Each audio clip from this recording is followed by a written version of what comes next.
तुम जीना चाहते हो या मरना? मुझे जवाब दो। अथर्व की नज़र छठे स्तर के अग्रणी मार्शल जनरल पर पड़ी। अगर हम मरना चाहें तो क्या होगा? अगर हम जीना चाहें तो क्या होगा? छठे स्तर के अग्रणी मार्शल जनरल की नज़र प्रकाश झा और सुमन लाल पर पड़ी।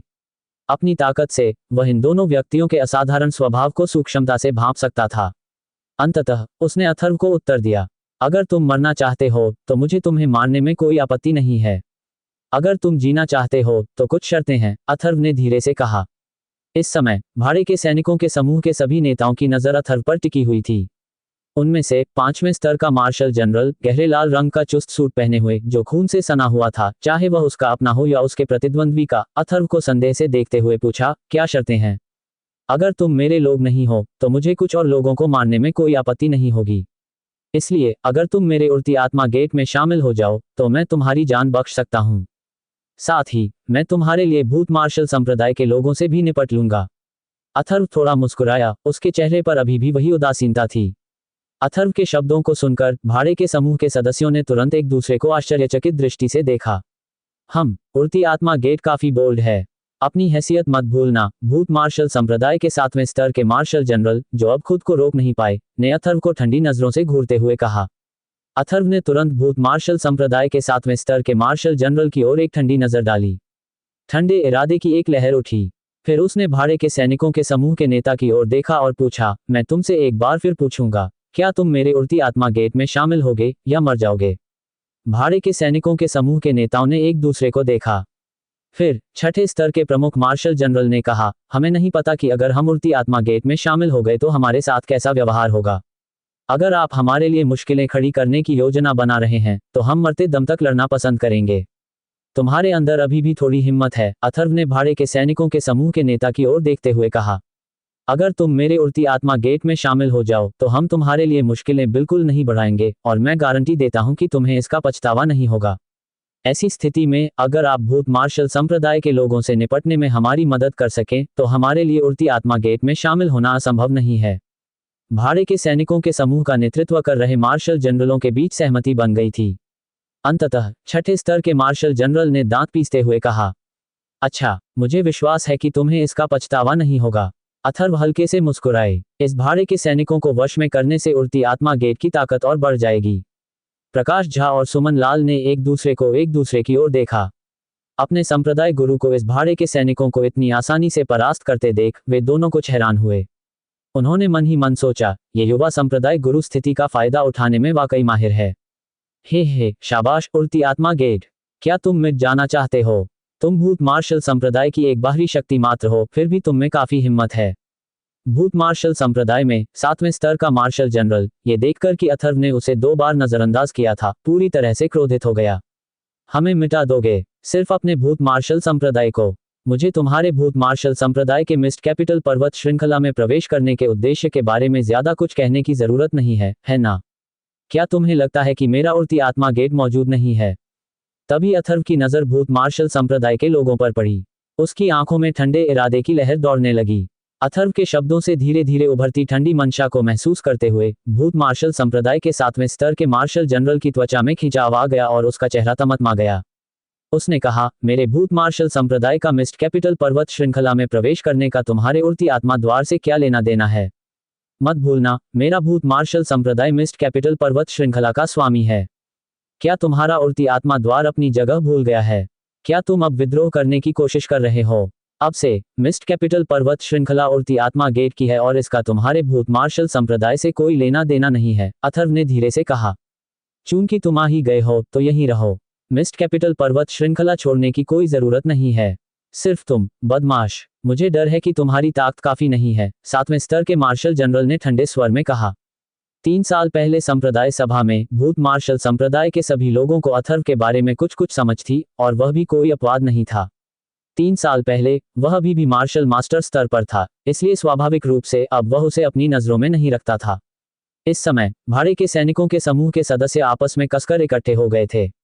नेता भी बहुत उलझन में थे। हरे वस्त्र वाला ये युवक उड़ती आत्मा गेट का संप्रदाय प्रमुख लग रहा था, लेकिन वे केवल 3 ही थे। क्या वे सचमुच भूत युद्ध संप्रदाय के लोगों से मुकाबला कर सकते थे? 7वें स्तर का मार्शल जनरल, कम से कम मैं तुम्हें अपनी नजरों में तो नहीं रखता, अथर्व ने धीरे से कहा। हम साले, बड़ा मुंह फट है तेरा। देखता हूं तेरे पास घमंड करने की ताकत है भी या नहीं। भूत मार्शल संप्रदाय का 7वां मार्शल जनरल अब और बर्दाश्त नहीं कर सका। उसकी आवाज धीमी हो गई, उसके हाव भाव ठंडे पड़ गए। उसने जोर से जमीन पर पैर पटके, और जैसे ही उसकी असली क्यूई उसके चारों ओर उमड़ी, वह सीधे अथर्व की ओर बढ़ा।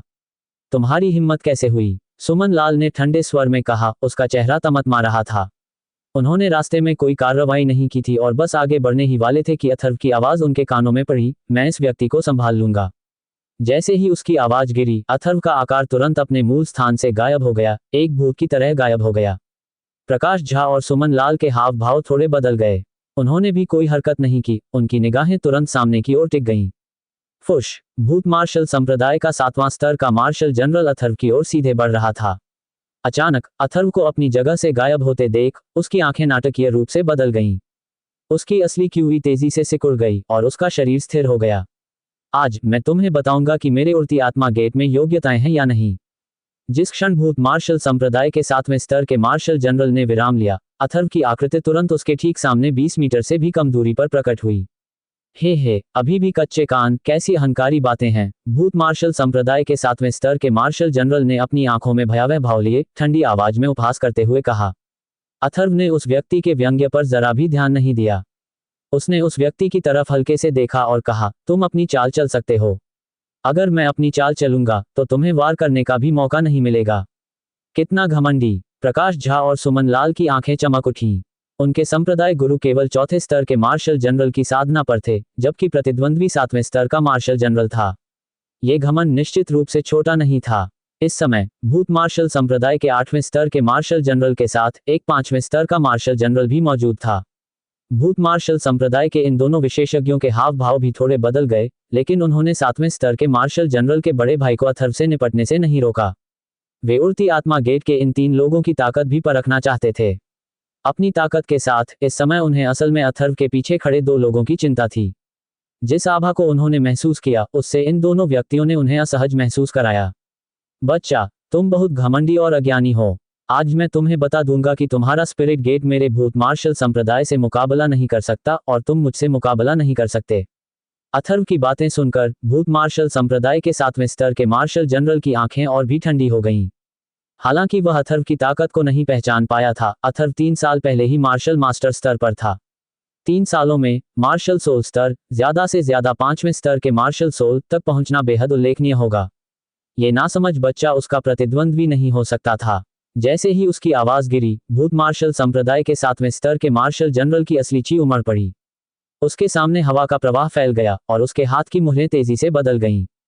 जल गुण वाली असली ची की एक लहर तुरंत 10 मीटर से ज्यादा लंबे हथेली के निशान में संघनित हो गई। हथेली के निशान के चारों ओर की स्थानिक लहरें जोर से बाहर की ओर उठीं। हथेली का निशान बड़ा नहीं था, लेकिन उसमें तेज हवा का जोर था, जो अथर्व की ओर एक गर्जना के साथ नीचे की ओर बढ़ रहा था। फुस। अथर्व उदासीनता से मुस्कुराया। उसके पैरों के नीचे की हुई भंवर तुरंत चमक उठा और उसकी आकृति बिजली की तरह अपने मूल स्थान से गायब हो गई।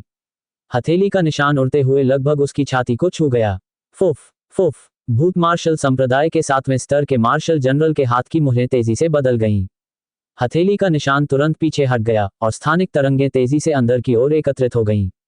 उसका वार चूक गया और उसकी आंखें एक पल के लिए स्पष्ट रूप से स्तब्ध रह गईं। जाहिर है अथर्व की गति से एक बार फिर हैरान। हालांकि ये स्तब्धता एक पल से भी कम समय तक रही। अचानक 7वें स्तर के मार्शल जनरल की आंखें तेज हो गईं।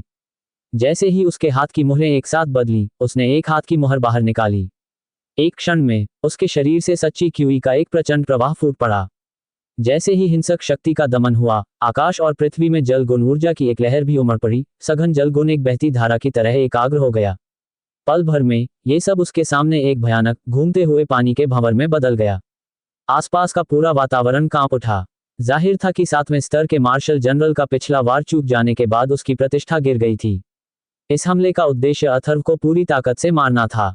बच्चा, मर जा। वह ठंडी दहाड़ उठा। भूत मार्शल संप्रदाय का 7वां स्तर का मार्शल जनरल हत्या के इरादे से भरा हुआ था।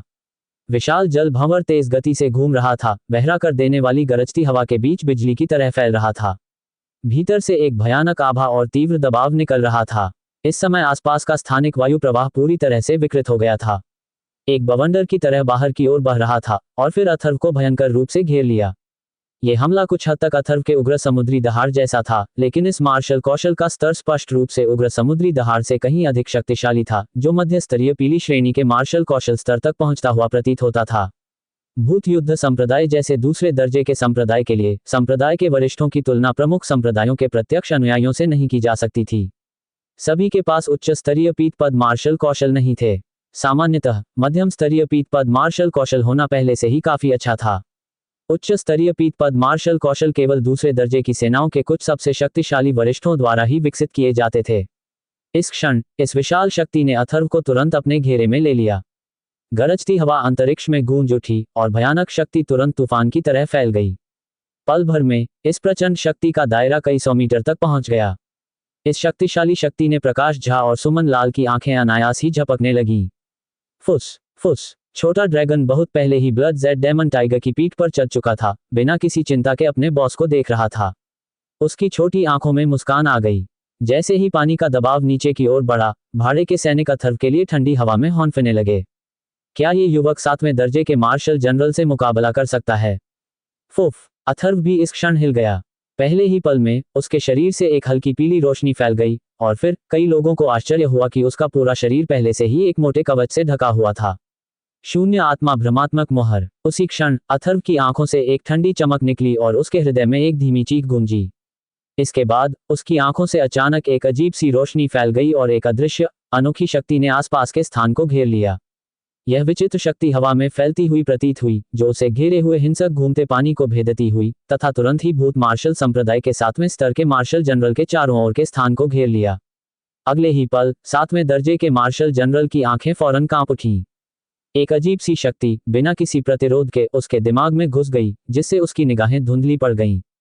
इस समय आसपास के स्थान में भयानक जल विशेषता का हमला भी एक पल के लिए रुक गया और भयंकर और हिंसक आभा तुरंत गायब हो गई। 7वें स्तर के मार्शल जनरल, भाड़ में जाओ। साथ ही आत्मा और मार्शल आर्ट के बढ़ते हुए उत्तम समन्वय के साथ अथर्व ने तेजी से एक हैंड सील पूरी की और फिर एक पाम सील उड़ा दी। Ice seal. अंतरिक्ष में हत्या के इरादे से भरी एक धीमी चीख गूंज उठी। एक क्षण में सैकड़ों मीटर आकार की एक विशाल ऊर्जा तार की सील अचानक प्रकट हुई, और जैसे ही यह ऊर्जा तार की सील प्रकट हुई, पूरे अंतरिक्ष का तापमान तेजी से गिर गया। एक प्रचंड अत्यधिक हिम ऊर्जा फैल गई, जिसने ऊपर उठ रही अंतरिक्षीय तरंगों को तुरंत जमा दिया। जैसे ही ठंडी हवा अंतरिक्ष में फैल गई, हड्डियों को कंपा देने वाली एक हिम ऊर्जा लहरों की तरह तेजी से ऊपर नीचे हुई और फैल गई। इस समय अनगिनत लोगों की चकित निगाहों के सामने अथर्व के हाथ से एक नीले और सफेद हथेली के निशान ने एक पूर्ण ठंडे दबाव और ऊर्जा में उतार चढ़ाव को जन्म दिया और भूत मार्शल संप्रदाय के 7वें स्तर के मार्शल जनरल की ओर हिंसक रूप से पटक दिया।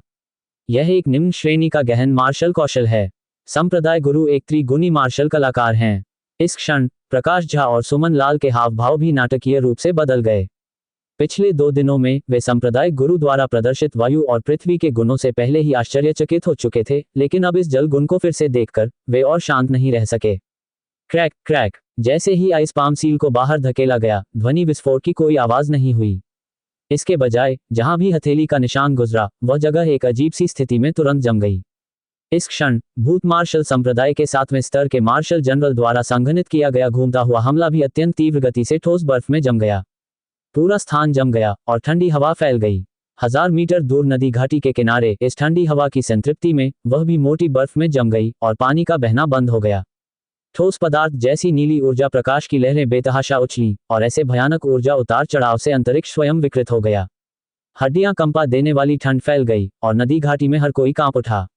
ये ठंड उनके रोम रोम में समा गई। 4थे स्तर के मार्शल जनरल के रूप में अथर्व की वर्तमान साधना के साथ बर्फ की सील की शक्ति न केवल कई गुना अधिक प्रबल हो गई थी। ये बुरा है। इस समय भूत मार्शल संप्रदाय के 8वें स्तर के मार्शल जनरल को भी अपने दिल में ठंडक महसूस हुई।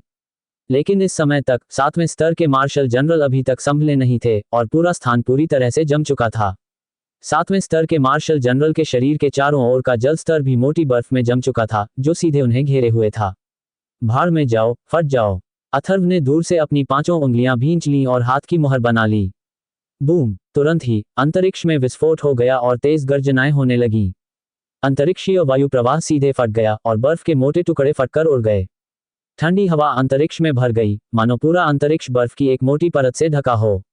इस शक्ति के तहत इस समय आसपास के सभी लोग पीछे हटने के लिए मजबूर हो गए। प्रचंड बल के प्रभाव में वह स्थान तुरंत संकुचित होकर मुड़ गया। इस क्षण वह स्थान विनाशकारी शक्ति से भर गया, एक ऐसी शक्ति जिसने प्रकाश झा और सुमन लाल के चेहरों पर झुर्रियां डाल दी। जब टूटी हुई बर्फ अंतरिक्ष में बिखर गई तो सभी लोग भयभीत आंखों से देख रहे थे। 7वें स्तर के मार्शल जनरल का शरीर वहीं जड़वत खड़ा था, उसकी आंखें अभी भी स्थिर थीं, मानो वे अपनी जगह पर स्थिर हो गई हों।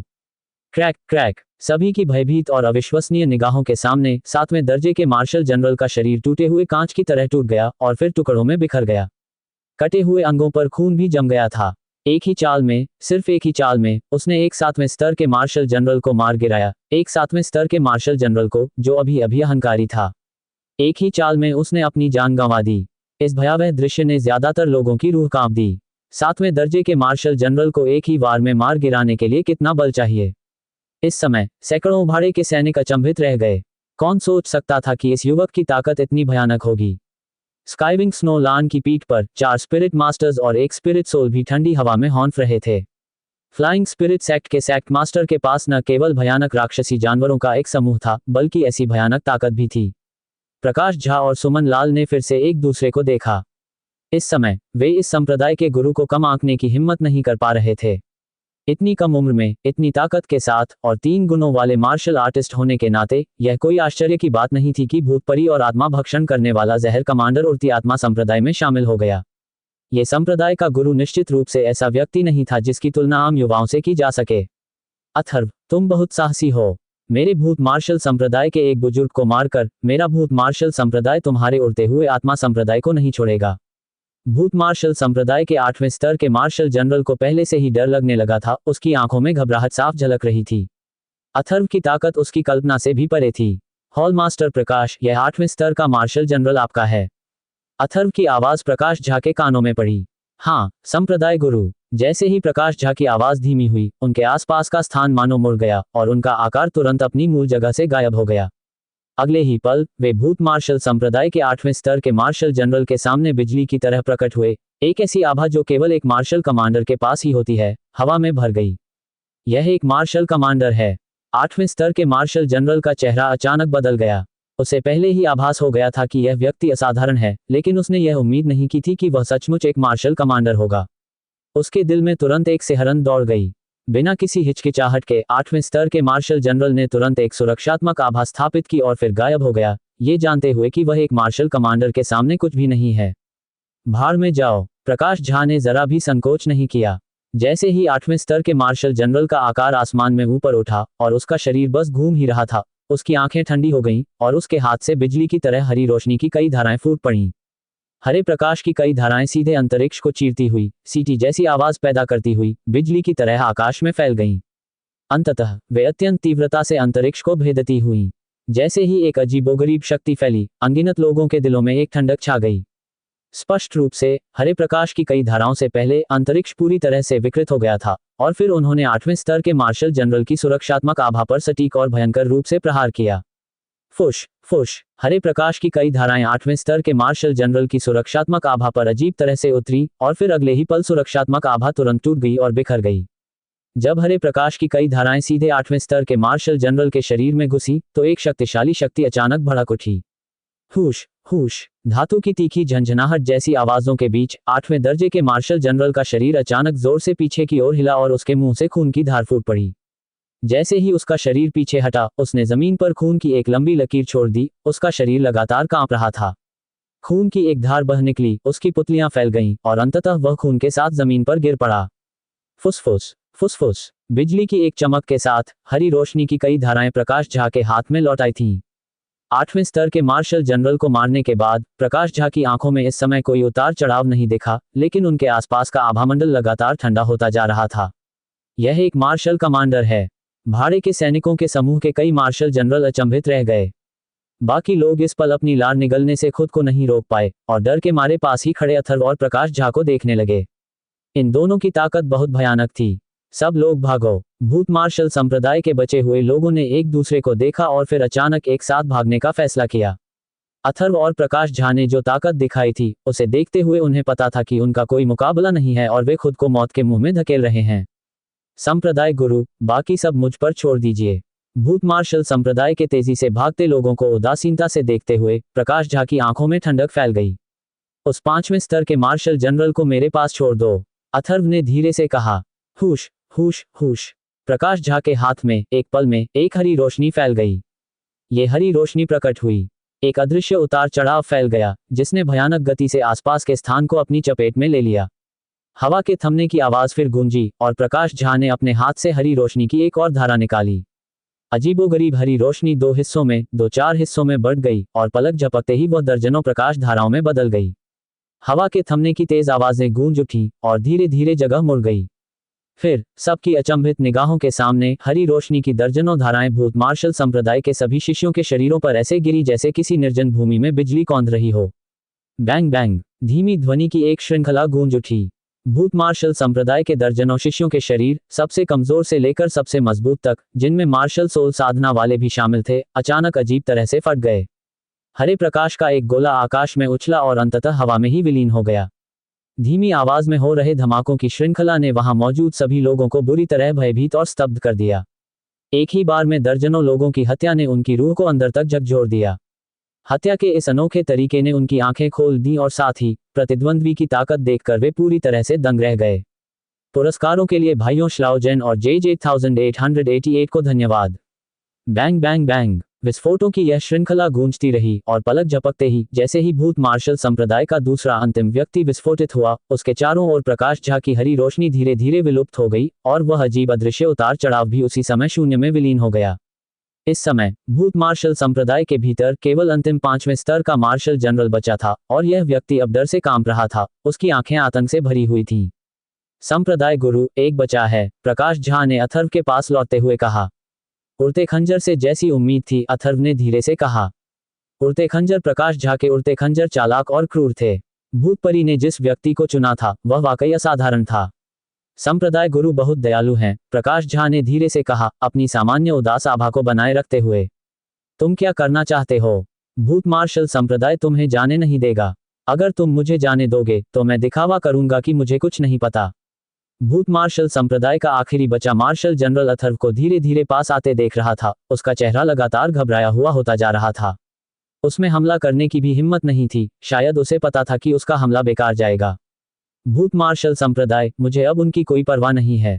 जैसे ही अथर्व की आवाज धीमी हुई, उसके पैरों के नीचे एक भंवर कौंध गया और उसी समय वह तेजी से उस 5वें स्तर के मार्शल जनरल की ओर दौड़ा। मैं तुमसे लड़ूंगा, ये 5वें स्तर का मार्शल जनरल घबराहट में चिल्लाया और उसके शरीर से आग की एक तेज लहर फूट पड़ी, जो तुरंत उसके सामने कई मीटर लंबी लौ की मुट्ठी के निशान में संघनित हो गई, अंतरिक्ष की लहरों को हिलाकर रख दिया और अथर्व की ओर टूटते हुए एक तेज सीटी की आवाज के साथ मुट्ठी का निशान हवा के विपरीत फैल गया और अगले ही पल वह सैकड़ों मीटर के आकार में बदल गया। दहाड़ती मुट्ठी के निशान की लपटें फैल गईं, अथर्व के आसपास के स्थान को सीधे अपनी चपेट में ले लिया और उसे पूरी तरह से अपनी चपेट में ले लिया। इस समय हालांकि सभी को पहले से ही पता था कि अथर्व ने सिर्फ एक चाल में 7वें स्तर के मार्शल जनरल को मार डाला था, फिर भी वे थोड़े चिंतित थे जब वह 5वें स्तर के मार्शल जनरल की हमले की शक्ति से बह गया था। जैसे ही सभी की चिंतित निगाहें ज्वाला से घिरे स्थान पर पड़ी, लपटें प्रबल ऊर्जा में बदल गईं और फैल गईं और अंतरिक्षीय लहरें भी लाल हो गईं। हालांकि इसी क्षण एक ऐसा दृश्य फिर से प्रकट हुआ जिसने सभी को चौंका दिया। जैसे ही लपटें छटी, उनकी दृष्टि में भूत मार्शल संप्रदाय के 5वें स्तर के मार्शल जनरल ने अथर्व की छाती पर सीधा एक मुक्का मारा। ऐसा कैसे हो सकता है?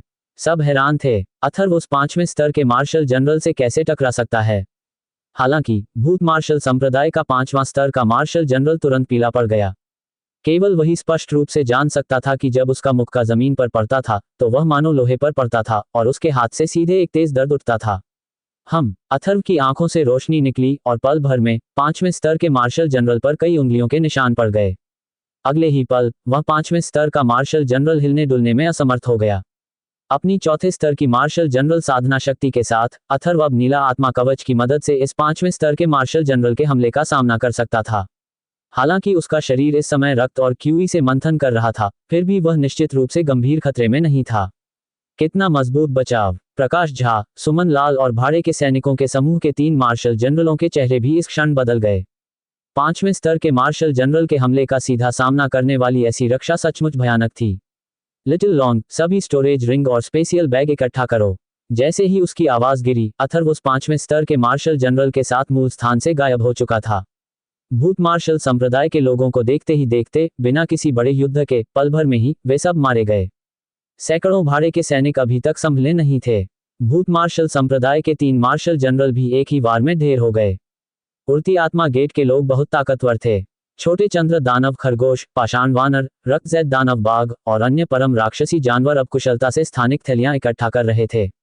मारे गए 2 मार्शल जनरल अभी भी भंडारण अंगूठियां लिए हुए थे।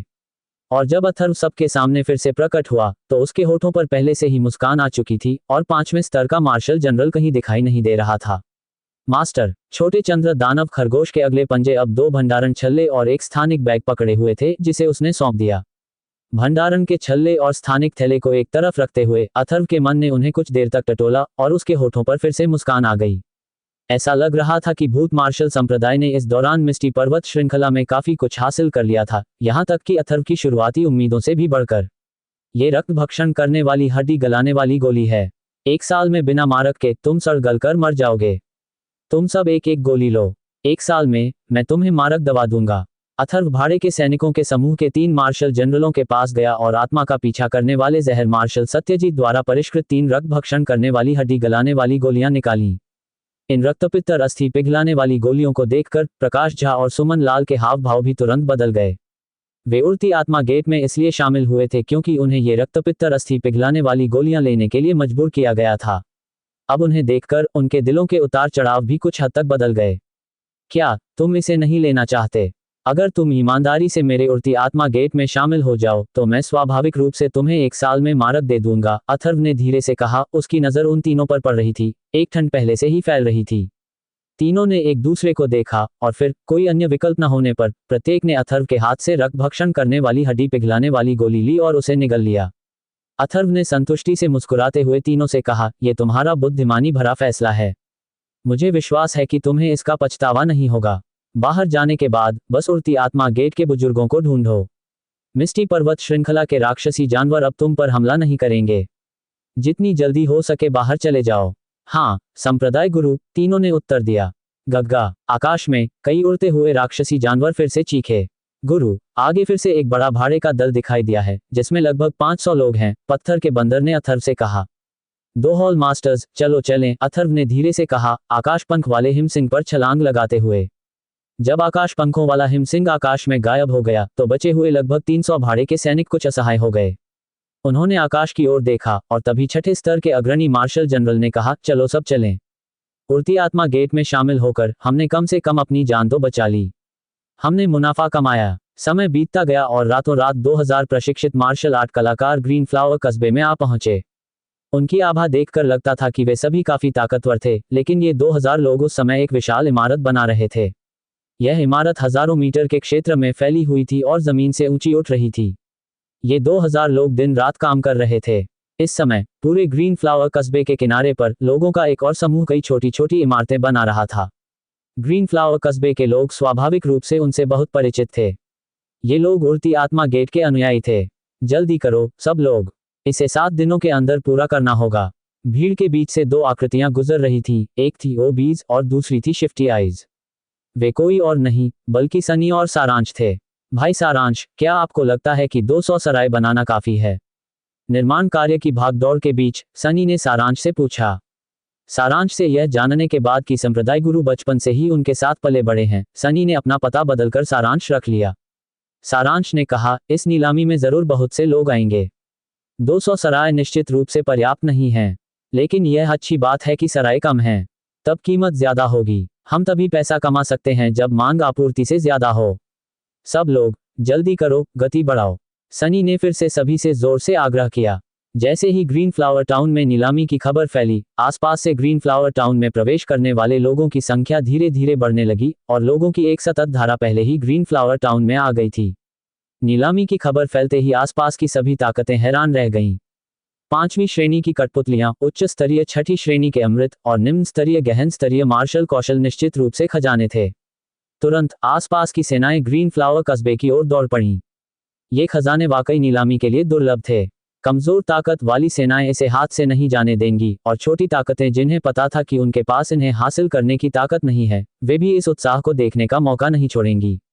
भूत मार्शल संप्रदाय में इस समय बादलों तक पहुंचती ऊंची पर्वत चोटी पर मुख्य हॉल में कई आकृतियां बैठी थीं।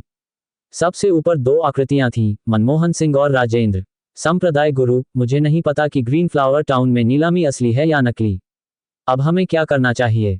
मुख्य हॉल में एक 50 वर्षीय बुजुर्ग, जो भूत मार्शल संप्रदाय के बुजुर्ग जैसा दिखता था, ने मनमोहन से पूछा। स्तर 5 की कठपुतलियां, उच्च श्रेणी के छठे स्तर के अमृत और निम्न श्रेणी के जुबान स्तर के युद्ध कौशल। अगर ये खजाने असली हैं, तो हमारा भूत मार्शल संप्रदाय इन्हें खो नहीं सकता। आखिरकार ये हमारे भूत मार्शल संप्रदाय के क्षेत्र में है। उच्च श्रेणी के छठे स्तर के अमृत और निम्न श्रेणी के जुबान स्तर के युद्ध कौशल ऐसी चीजें हैं जिन्हें हमारा भूत मार्शल संप्रदाय उत्पन्न नहीं कर सकता। ऐसा कौन है जिसके पास नीलाम करने के लिए ऐसे खजाने हैं? भूत मार्शल संप्रदाय के एक 40 वर्षीय बुजुर्ग ने, जो एक सफेद वस्त्र पहने हुए थे, कहा। ग्रीन फ्लावर टाउन उड़ती आत्मा गेट का क्षेत्र है। क्या यह उड़ती आत्मा गेट से हो सकता है? ग्रीन फ्लावर टाउन में हमारे जासूसों की रिपोर्ट के अनुसार यह एक रहस्यमय शक्ति है और उड़ती आत्मा गेट द्वारा किया गया कोई काम नहीं है। मुझे नहीं लगता कि उड़ती आत्मा गेट ऐसे खजाने पैदा कर सकता है। मनमोहन सिंह ने सभी की ओर देखा, भौहें चढ़ाईं और कहा, सभी, यह नीलामी बहुत अजीब है। हमें और ध्यान देना चाहिए। उस समय मैं व्यक्तिगत रूप से वहां जाऊंगा और देखूंगा कि क्या वास्तव में उच्च श्रेणी के छठे स्तर के अमृत और निम्न श्रेणी के गहन स्तर के मार्शल कौशल हैं। यदि हैं, तो हमारे भूत मार्शल संप्रदाय को उन्हें प्राप्त करने की पूरी कोशिश करनी चाहिए। बड़े भाई, शायद आपका व्यक्तिगत रूप से जाना उचित न हो। भूत मार्शल संप्रदाय की देखरेख के लिए संप्रदाय गुरु के बिना काम नहीं चल सकता। इसके अलावा उड़ती आत्मा गेट इन वर्षों में बहुत अजीब रहा है। हम पहले भी कई बार उड़ती आत्मा गेट से गुप्त रूप से भिड़ चुके हैं। अगर बड़े भाई चले गए तो कुछ अप्रत्याशित हुआ तो बुरा होगा। इसके बजाय मुझे जाने दो, राजेंद्र ने कहा। राजेंद्र की बातें सुनकर कई बुजुर्गों को पता चल गया कि संप्रदाय प्रमुख और उप संप्रदाय प्रमुख में हमेशा से ही मतभेद रहा है। इस बार अगर नीलामी में सचमुच गहन स्तर के युद्ध कौशल और उच्च स्तरीय छठी श्रेणी के अमृत होते, तो वे स्वाभाविक रूप से उन्हें पाने वाले के हाथ लग जाते और दोनों में से कोई भी उन्हें जाने नहीं देता। राजेंद्र के शब्दों को सुनकर मनमोहन सिंह की अभिव्यक्ति नहीं बदली और उन्होंने कहा, दूसरे भाई, ठीक है, क्योंकि हम कई बार फेलिंग गेट के साथ गुप्त रूप से भिड़ गए हैं। मैं भी इस अवसर का उपयोग व्यक्तिगत रूप से फेलिंग गेट जाने और ये देखने के लिए करना चाहता हूं कि फेलिंग गेट का स्पिरिट मार्शल विशेषज्ञ कौन है। इन वर्षों में फेलिंग गेट असामान्य रूप से शांत रहा है। बड़े भाई, आप मुझे उड़ती आत्मा संप्रदाय में क्यों नहीं जाने देते? आप संप्रदाय में रहकर किले की रक्षा कर सकते हैं, जबकि मैं पहले उड़ती आत्मा संप्रदाय से मिलने जाता हूं, राजेंद्र ने उदास चेहरे के साथ कहा। दूसरे भाई, ज्यादा कुछ कहने की जरूरत नहीं है। तुम यहीं रहो और संप्रदाय में किला संभालो। मैं खुद उड़ती आत्मा संप्रदाय में जाऊंगा, मनमोहन सिंह ने कहा। उसे कैसे पता नहीं चला कि राजेंद्र क्या सोच रहा था? अगर वाकई उच्च श्रेणी की छठी रैंक की गोलियां और निम्न श्रेणी के जुबान स्तर के युद्ध कौशल थे, तो स्वाभाविक रूप से उसे उन्हें खुद ही हासिल करना था। ये सुनकर कि मनमोहन सिंह ने अपना फैसला कर लिया है, राजेंद्र का चेहरा कुछ अप्रिय हो गया। उसका चेहरा 2 बार तमतमा गया और उसने फिर कुछ नहीं कहा। संप्रदाय गुरु एल्डर हुआंग, एल्डर बाय और एल्डर किन 4 महीने से मिस्टी पर्वत श्रृंखला के अंदर हैं। उन्हें जल्द ही वापस आ जाना चाहिए, है ना? एक बुजुर्ग ने कहा। लगभग। इस बार मेरा अनुमान है कि तीनों बुजुर्गों को बहुत कुछ हासिल हुआ होगा। अगर उड़ती आत्मा संप्रदाय हमसे लड़ना चाहता है तो वे पर्याप्त योग्य नहीं है, एक नीले वस्त्रधारी बुजुर्ग ने आत्मसंतुष्ट मुस्कान के साथ कहा। समय एक बार फिर बीत गया। धुंधली पर्वत श्रृंखला के एक निश्चित स्थान से ऊपर स्काईविंग स्नोलान की पीठ पर अथर्व ने धीरे से एक गंदी सांस छोड़ी। अपने शरीर में सच्ची ची को महसूस करते हुए उसे लगा कि वह चौथे स्तर के मार्शल जनरल के मध्य चरण तक पहुंच गई है। पिछले कुछ दिनों में उसने भूत मार्शल संप्रदाय से 5वें स्तर के मार्शल जनरल और अपने शरीर से बची हुई सच्ची ची ऊर्जा को परिष्कृत किया था। परसों एक बड़े भाड़े के समूह से 1 और 5वें स्तर के मार्शल जनरल को अवशोषित करने के साथ उसकी साधना केवल चौथे स्तर के मार्शल जनरल के मध्य चरण तक ही पहुंच पाई थी। हालांकि पिछले कुछ दिनों में उसने 2 स्पिरिट सोल लोक स्पिरिट उपयोगकर्ताओं को भी अपने में समाहित कर लिया था और उसकी आध्यात्मिक शक्ति का स्तर थोड़ा बढ़ गया था।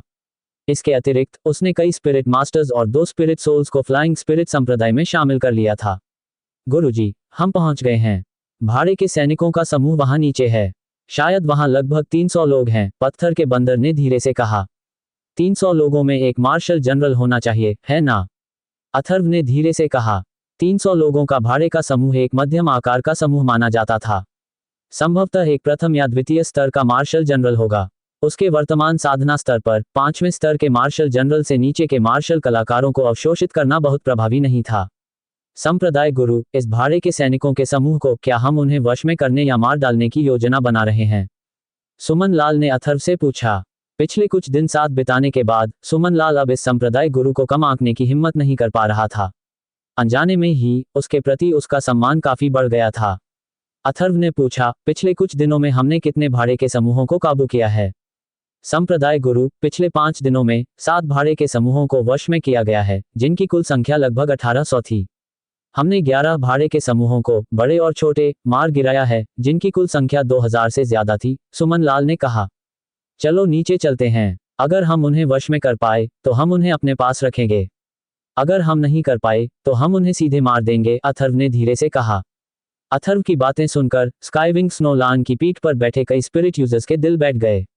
पिछले कुछ दिनों में उन्हें सचमुच पता चल गया था कि एक निर्दयी इंसान क्या होता है। जब उनके सामने इस युवक ने कोई हरकत की तो उसने जरा भी दया नहीं दिखाई। फुश फुश। जब 3 लोग और कई जानवर कम ऊंचाई से पर्वत श्रृंखला में नीचे कूदे तो कुछ ही क्षणों में क्षेत्र में जानवरों की दहाड़ें और उसके बाद चीखें गूंजने लगी। नीचे की ऊंचाई से कई आत्मा उपयोगकर्ता नीचे के क्षेत्र को देख रहे थे, एक दूसरे को बेबसी से देख रहे थे। वे मन ही मन खुश हो रहे थे कि उन्हें पता था कि कब झुकना है। अगर वे झुकते नहीं तो मारे जा सकते थे। बस एक पल में जब अथर्व स्काईविंग स्नोलान पर वापस कूदा तो उसने एक बार फिर पहले स्तर के मार्शल जनरल की सच्ची क्यूई को अपने शरीर में समाहित कर लिया था। साथ ही उसने काफी सारे स्थानिक थैले भी इकट्ठा कर लिए थे।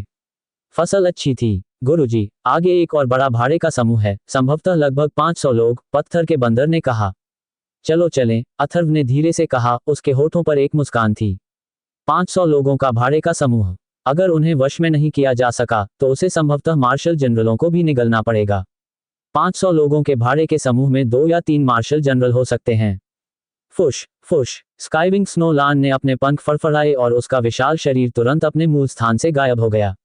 इस दौरान मिस्टी पर्वत श्रृंखला के खतरनाक क्षेत्र में भाड़े के सैनिकों के समूहों को लगभग विनाशकारी आघात झेलने पड़े थे। बेशक जो लोग उड़ती आत्मा संप्रदाय के सामने आत्मसमर्पण कर चुके थे वे सुरक्षित रहे। हालांकि मिस्टी पर्वत श्रृंखला के बाहर अभी तक इस बारे में कुछ भी पता नहीं था। खबर इतनी तेजी से नहीं फैली थी। धुंधली पर्वत श्रृंखला के किनारे जैसे ही उड़ती आत्मा संप्रदाय ने प्रवेश द्वार को घेर लिया, भाड़े के सैनिकों की अधिक से अधिक टोलियां और छोटे छोटे समूह इकट्ठा हो गए। केवल 9 दिनों में ये संख्या कम से कम 3000 लोगों तक पहुंच गई, जो पहले से ही उड़ती आत्मा संप्रदाय के लोगों की संख्या से कहीं ज्यादा थी। मिस्टी पर्वत श्रृंखला का विशाल किनारा हमेशा से भाड़े के सैनिकों का गढ़ रहा है। अनुमान है कि सभी भाड़े के सैनिकों की संख्या 10,000 से ज्यादा थी, साथ ही कई छोटी छोटी टीमें भी थीं। तभी मिस्टी पर्वत श्रृंखला के किनारे औषधीय जड़ी बूटियों की समृद्धि संभव हो सकी। अब जबकि उड़नशील आत्मा संप्रदाय ने धुंधली पर्वत श्रृंखला के किनारे को घेर लिया था, इसने सभी भाड़े के समूहों में तुरंत असंतोष पैदा कर दिया। ये कुछ ऐसा था जिसकी हिम्मत भूत मार्शल संप्रदाय ने भी पहले नहीं की थी। सभी भाड़े के समूहों को नाराज करना कोई हंसी मजाक की बात नहीं थी, क्योंकि उनमें मार्शल जनरल स्तर के कई साधक थे। उड़नशील आत्मा संप्रदाय बहुत आगे बढ़ गया है। ये पहले से ही काफी बुरा है कि उन्होंने हमें श्रद्धांजलि अर्पित करने के लिए मजबूर किया, लेकिन अब वे मिस्टी पर्वत श्रृंखला पर भी कब्जा करना चाहते हैं। आपको हम सभी भाड़े के समूहों को एक स्पष्टीकरण देना चाहिए। यदि उड़ती आत्मा संप्रदाय हमें कोई स्पष्टीकरण नहीं देता है तो हमें अशिष्ट होने का दोष मत दीजिए। क्या फ्लाइंग स्पिरिट संप्रदाय सचमुच सोचता है कि वे मिस्टी पर्वत श्रृंखला के स्वामी हैं? मिस्टी पर्वत श्रृंखला के असली स्वामी हम भाड़े के सैनिक समूह हैं। जैसे जैसे ज्यादा से ज्यादा भाड़े के सैनिक आते गए, त्यानशिंग कस्बे में आराम कर रहे भाड़े के सैनिकों के समूह भी यह खबर सुनकर पिछले 2 दिनों से धुंधली पर्वत श्रृंखला की ओर दौड़ पड़े। वहां जितने ज्यादा लोग होते, उड़ती आत्मा संप्रदाय शुरुआत में उन्हें उतना ही ज्यादा दबा पाता, लेकिन जैसे जैसे संख्या बढ़ती गई, उड़ती आत्मा संप्रदाय उन्हें रोक नहीं पाया। मैं तुम्हारे उड़न आत्मा संप्रदाय को पीछे हटने के लिए आधा घंटा देता हूं, वरना हम सभी भाड़े के सैनिक समूह उड़न आत्मा संप्रदाय के विरुद्ध कार्रवाई करेंगे। मिस्टी पर्वत श्रृंखला के प्रवेश द्वार पर कम से कम 10 मार्शल जनरलों ने उड़न आत्मा संप्रदाय के रक्षकों और पुरनियों को घेर लिया था। साधारण भाड़े के सैनिकों के समूहों में केवल मार्शल आत्मा क्षेत्र के साधक ही होते थे, लेकिन ये कई बड़े भाड़े के समूहों के नेता थे। मिस्टी पर्वत श्रृंखला के किनारे पर वे निश्चित रूप से जाने माने व्यक्ति थे। ये बड़े भाड़े के समूह कोई साधारण भाड़े के समूह नहीं थे, उनकी ताकत किसी संप्रदाय से कम नहीं थी। वे आमतौर पर मिस्टी पर्वत श्रृंखला के खतरनाक क्षेत्र में काम करते थे। साल में एक बार वहां जाना उनके लिए 1 साल तक जीने के लिए पर्याप्त था। अब जब उड़ती आत्मा संप्रदाय ने मिस्टी पर्वत श्रृंखला की घेराबंदी कर दी थी तो इन बड़े भाड़े के समूहों पर प्रभाव और भी ज्यादा बढ़ गया था। तुम्हें पीछे हट जाना चाहिए। अगर तुम धुंधली पर्वत श्रृंखला में प्रवेश करना चाहते हो तो तुम्हें हमारे संप्रदाय गुरु के आदेश का इंतजार करना होगा। जो कोई भी धुंधली पर्वत श्रृंखला में घुसपैठ करने की हिम्मत करेगा, उसे बेरहमी से मार दिया जाएगा। यशोद ने धीरे से चिल्लाकर कहा। हालांकि इस समय विभिन्न बड़े भाड़े के समूहों के मार्शल जनरलों का सामना करते हुए उड़न आत्मा संप्रदाय के बुजुर्ग और रक्षक भी उन्हें दबाने में असमर्थ थे। उनकी ताकत केवल एक मार्शल जनरल बेनोडी तक सीमित थी और वह केवल एक प्रथम श्रेणी का मार्शल जनरल था जो इन भाड़े के सैनिकों का सही ढंग से मुकाबला करने में पूरी तरह से असमर्थ था। दोनों धर्मगुरु भी अनुपस्थित थे और अथर्व की अनुपस्थिति में वे सभी थोड़े घबराए हुए थे।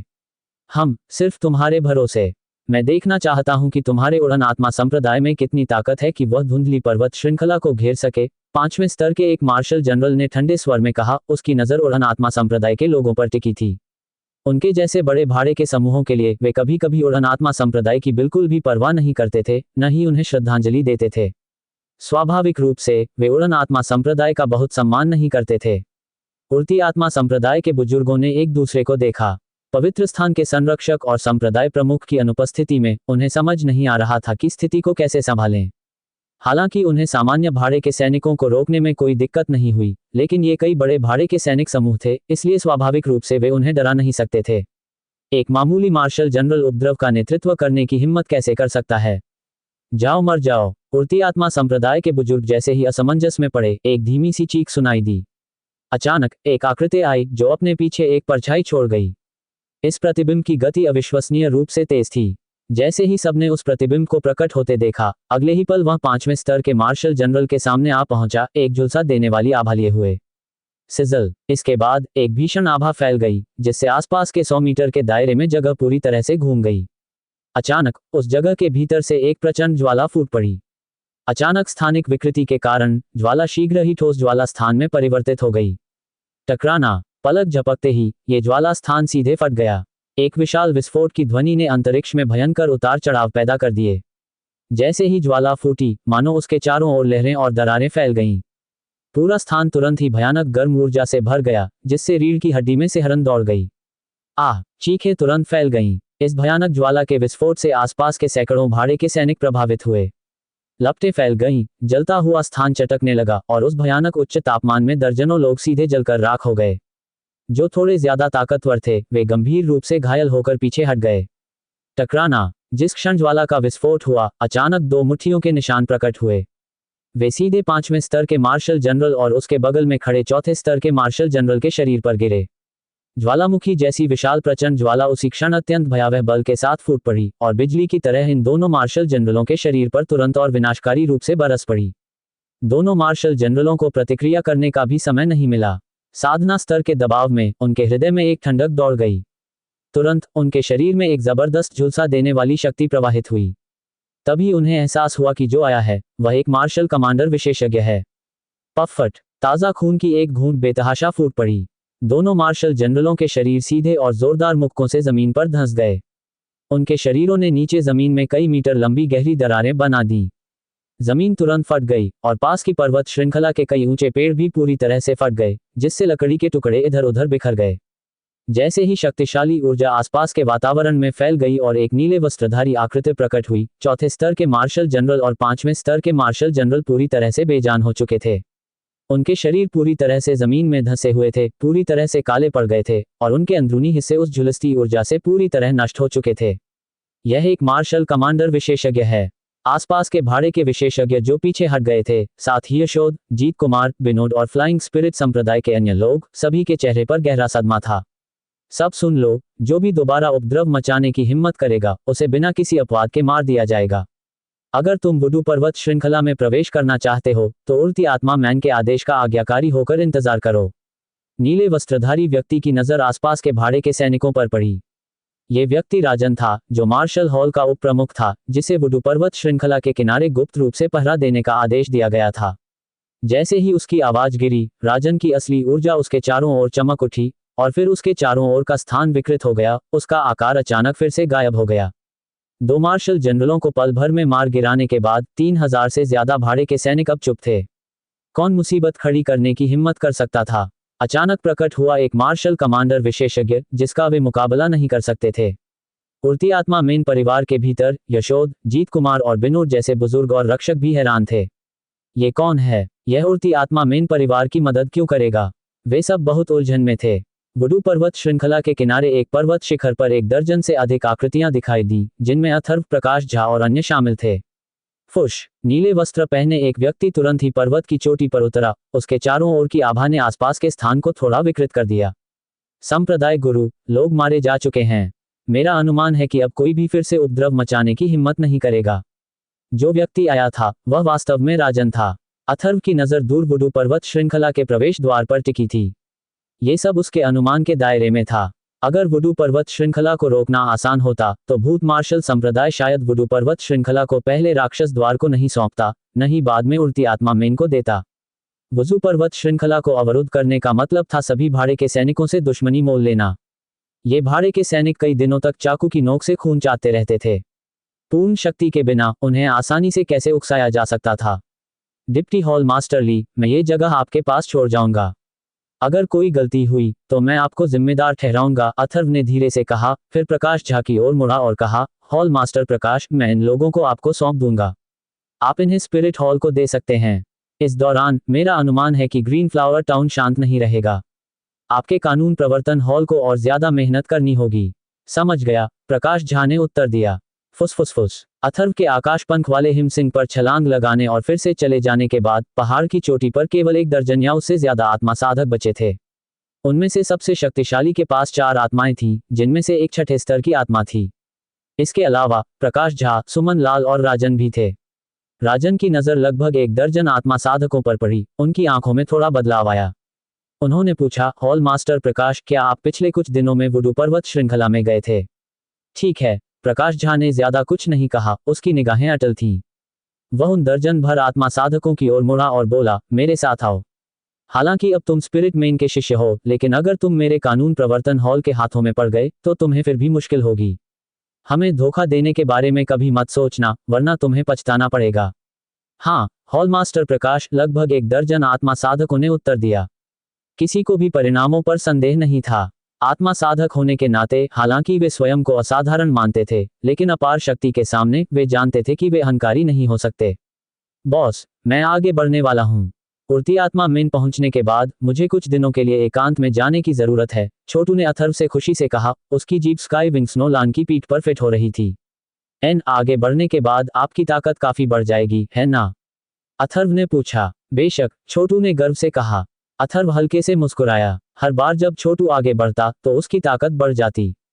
फिर से आगे बढ़ना संभवतः चौथे रैंक के अंत तक होता, तब उसकी ताकत का बढ़ना सामान्य बात थी। चौथे रैंक के अंत में छोटू की असामान्य ताकत के साथ वह संभवतः मार्शल कमांडर रैंक से नीचे के किसी भी व्यक्ति को संभाल सकता था। उड़ती आत्मा मेन तक पहुंचने में अभी भी कुछ समय लगेगा, इसलिए अथर्व फिर से साधना करने के लिए पालथी मारकर बैठ गया। अभी भी उसके द्वारा ग्रहण की गई पूर्ण सच्ची ऊर्जा का एक बड़ा हिस्सा शेष था, जिसका शोधन नहीं हुआ था। पिछले 2 दिनों में अथर्व ने 1 और 5वें स्तर के मार्शल जनरल और 2 चौथे स्तर के मार्शल जनरलों का शोधन किया था।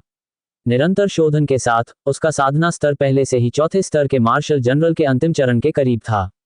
अथर्व के अपने अनुमान के अनुसार अपने शरीर में वर्तमान में मौजूद सच्ची ऊर्जा का शोधन करने के बाद वह निश्चित रूप से 5वें स्तर के मार्शल जनरल तक पहुंचने में सक्षम होगा।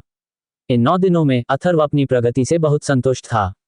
अपने शरीर की सच्ची ऊर्जा को परिष्कृत करने के बाद वह 5वें स्तर के मार्शल जनरल तक पहुंचने में सक्षम हो गया। इसमें बस कुछ ही दिन लगे। तीसरे स्तर के मार्शल जनरल से लेकर अब तक इस तरह की प्रगति बेहद भयावह थी। इस बार की सफलता की बात करें तो अथर्व भी बेहद संतुष्ट था। उसने कुल 10 भाड़े के सैनिकों को परास्त किया था, जिनकी कुल संख्या 2000 से ज्यादा थी। इन सैनिकों के नेता मूलतः रक्त भक्षण करने वाली अस्थि विघटनकारी गोली के नियंत्रण में थे, जिससे विश्वासघात की संभावना कम थी। ये सेना जब एक साथ इकट्ठा होती तो भी काफी शक्तिशाली होती। ये सभी भाड़े के सैनिक थे जिन्होंने वुडू पर्वत श्रृंखला के खतरनाक इलाकों में लड़ाई लड़ी थी, और उनकी ताकत निश्चित रूप से सामान्य संप्रदाय के अनुयायियों से कहीं ज्यादा थी। और भविष्य में जब वुडू पर्वत श्रृंखला उसके नियंत्रण में होगी तो उसे बहुत से लोगों की जरूरत होगी। उड़ती आत्मा मेन को भी लोगों की जरूरत थी। इस बार कई भाड़े के समूहों से जब्त की गई औषधीय जड़ी बूटियों और अन्य वस्तुओं के बारे में अथर्व भी बेहद संतुष्ट था। उसने मूलतः बड़े भाड़े के समूहों को मार गिराया था, और कुछ नकली भाड़े के समूह भी थे जिनके बारे में अनुमान लगाया गया था कि उन्हें आसपास के संप्रदाय बलों ने भेजा था। उनकी संपत्ति आश्चर्यजनक थी। सारी कमाई को इकट्ठा करके अथर्व ने अनुमान लगाया कि अगर इसे सोने के सिक्कों में बदला जाए तो इसकी कीमत लगभग 2 करोड़ सोने के सिक्कों के बराबर होगी। कुछ ही दिनों में पूरे वुडू पर्वत श्रृंखला के खतरनाक इलाकों में मौजूद बड़े भाड़े के सैनिकों के समूह 200 उड़ने वाले राक्षसी जानवरों की तलाशी में पूरी तरह से साफ हो गए। ये पूरी वुडू पर्वत श्रृंखला में आधे साल के औषधीय जड़ी बूटियों के भंडार के बराबर था, जो अब एक साथ इकट्ठा हो गए थे। यह मात्रा कल्पना से परे थी। जिन 10 भाड़े के समूहों को वश में किया गया था, अथर्व ने उनसे औषधीय जड़ी बूटियां जब्त नहीं की। वे भी अंततः उड़ती आत्मा मैन के हाथों में पहुंच गए। 1 घंटे बाद उड़ती आत्मा मैन पहले ही नजर आने लगे थे। जब स्काई विंग स्नोलान आकाश में चक्कर लगा रहा था, उड़ती आत्मा मैन के शिष्य पहले ही सलामी देने के लिए आगे आ चुके थे। कितनी शक्तिशाली आभा! पीछे के पहाड़ में अथर्व ने पहले से ही एक शक्तिशाली आभा को उठते हुए महसूस किया। बॉस, यिनलिन याओपिंग टूटने लगा है। छोटू का शरीर सीधा खड़ा था, उसका छोटा सिर उठा हुआ था, उसकी जीभ फड़क रही थी, उसकी छोटी आंखें पीछे के पहाड़ की ओर देख रही थीं। अंततः सफलता मिलनी शुरू हो गई है। जब अथर्व पीछे के पहाड़ पर पहुंचा, तो 2 आकृतियां, एक श्वेत और एक अश्वेत, भी तुरंत पीछे के पहाड़ पर पहुंच गईं। वे आत्मा का पीछा करने वाले विषधर सेनापति सत्यजीत और भूतपरी विमला व अन्य थे। कितनी शक्तिशाली आभा! आत्मा का पीछा करने वाले जहरीले कमांडर सत्यजीत और भूतपरी दोनों ने आगे देखा, उनकी आंखों में कुछ आश्चर्य झलक रहा था। अथर्व की नजर भी यिनलिन याओपिंग पर टिकी थी, जो पहले से ही कम ऊंचाई पर चक्कर लगा रहा था। इस समय पूरे अंतरिक्ष में ऊर्जा का एक उछाल महसूस हो रहा था। इस समय यिनलिन याओपिंग का विशाल शरीर अपने मूल आकार 500 मीटर तक फैल गया था, मानो निचले आकाश को ढंकने वाला एक घना काला बादल हो। उसके शरीर का आभामंडल अत्यंत शक्तिशाली स्तर पर पहुंच गया था। फुफ! एक छोटी सी आकृति दूर से छलांग लगाकर अथर्व के पास आ गिरी और तुरंत आकाश में फैलती ऊर्जा के स्रोत की ओर देखने लगी। भाई, क्या ये यिनलिन याओपिंग टूटने वाला है? लू शिंटोंग की खूबसूरत आंखें भी आश्चर्यचकित थीं जब उसने विशाल ऊर्जा महसूस की। यिनलिन याओपिंग टूटने लगा है, अथर्व ने धीरे से कहा। जैसे ही अथर्व की आवाज धीमी हुई, आगे के निचले आकाश में ऊर्जा अत्यंत अशांत हो गई। स्वर्ग और पृथ्वी की ऊर्जा के शक्तिशाली उभार तेजी से संघनित हुए और यिनलिन याओपिंग के विशाल शरीर के चारों ओर एक भंवर बन गया। अंततः ये सब यिनलिन याओपिंग के सिर पर कमल के समान खुलते हुए उल्टे पैमाने के पैटर्न में समा गया। शक्तिशाली स्वर्गीय और सांसारिक ऊर्जा के संचार से यिनलिन याओपिंग का आभामंडल तुरंत उमड़ पड़ा। आसपास का स्थान जोर से हिल गया। इस क्षण यिनलिन याओपिंग के किनारों के आसपास का स्थान पूरी तरह से विकृत हो गया। पीछे पहाड़ में कितनी शक्तिशाली आभा है! इतनी शक्तिशाली ऊर्जा! स्पिरिट मेन के भीतर कई शिष्य पहले ही सदमे में चौक की ओर दौड़ पड़े थे और दूर पहाड़ पर इकट्ठा हो रही दमनकारी स्वर्ग और पृथ्वी की ऊर्जा को देख रहे थे। इस भयावह आभा ने उनके दिलों की धड़कनें बढ़ा दी थीं। पीछे पहाड़ पर यह विशाल ऊर्जा संचय केवल 10 क्षणों तक ही चला। जब ऊर्जा का अंतिम अंश यिनलिन याओपिंग के सिर पर बिखरे कमल के आकार के तराजू में पूरी तरह से समा गया, तो यिनलिन याओपिंग की कसकर बंद आंखें अचानक खुल गईं। उसकी विशाल घंटी जैसी आंखों के भीतर से एक भयंकर और तीक्ष्ण प्रकाश फूट पड़ा। ठीक इसी क्षण यिनलिन याओपिंग के शरीर के भीतर से एक शक्तिशाली आभा भी ज्वार की लहर की तरह उमड़ पड़ी। जैसे ही आभा उमड़ी, उसकी उपस्थिति एक फैलती हुई घटना की तरह अचानक आकाश में फैल गई। यह आभा एक स्वर्ग भेदी ऊर्जा स्तंभ की तरह थी, जो अंतरिक्ष की लहरों को चीरती हुई सीधे आकाश में जा गिरी। इस अविश्वसनीय रूप से शक्तिशाली आभा ने तुरंत स्पिरिट मेन के भीतर से आश्चर्यचकित निगाहों को पीछे के पहाड़ की ओर आकर्षित कर दिया और आश्चर्य से विस्मय प्रकट किया। एक विशाल आभा आकाश में उठी। जैसे ही यह आभा बाहर निकली, एक दमनकारी शक्ति नीचे उतरी, जो अपने साथ एक असीम दबाव लेकर आई। इस समय पीछे के पूरे पहाड़ का आकाश और धरती इस शक्तिशाली आभा के नीचे कांप उठे। गाह गाह! लगभग उसी समय यिनलिन याओपिंग के विशाल शरीर के पंख अचानक हिल गए, जिससे एक अत्यंत शक्तिशाली शक्ति उत्पन्न हुई। इस क्षण उसका विशाल शरीर फिर से फूलने लगा। 510 मीटर, 530 मीटर, 560 मीटर। इसका विशाल शरीर 600 मीटर ऊंचा था। यिनलिन याओपिंग पर फैले काले शल्क लगभग सीधे झुके हुए थे। हर काला उल्टा शल्क एक तेज हवा छोड़ रहा था, जो मानो अंतरिक्ष में घुस रही हो, जिससे अंतरिक्ष लगातार कांप रहा था। मोटे उल्टे तराजू ने अंतरिक्ष की लहरों को धकेल दिया और फैल गए। एक हृदय कंपा देने वाली शक्ति फैल गई। इस समय आकाश में यिनलिन याओपिंग के 600 मीटर के विशाल शरीर को देखकर अथर्व भी उसकी अद्भुत शक्ति का अनुभव कर सकता था। यिनलिन याओपिंग का विशाल शरीर पूरी तरह से काला था, जिससे एक ऐसी शक्ति निकल रही थी जो मानो अंतरिक्ष को भी विकृत कर रही हो। ऐसा आभामंडल हृदय को झकझोर देने वाला था।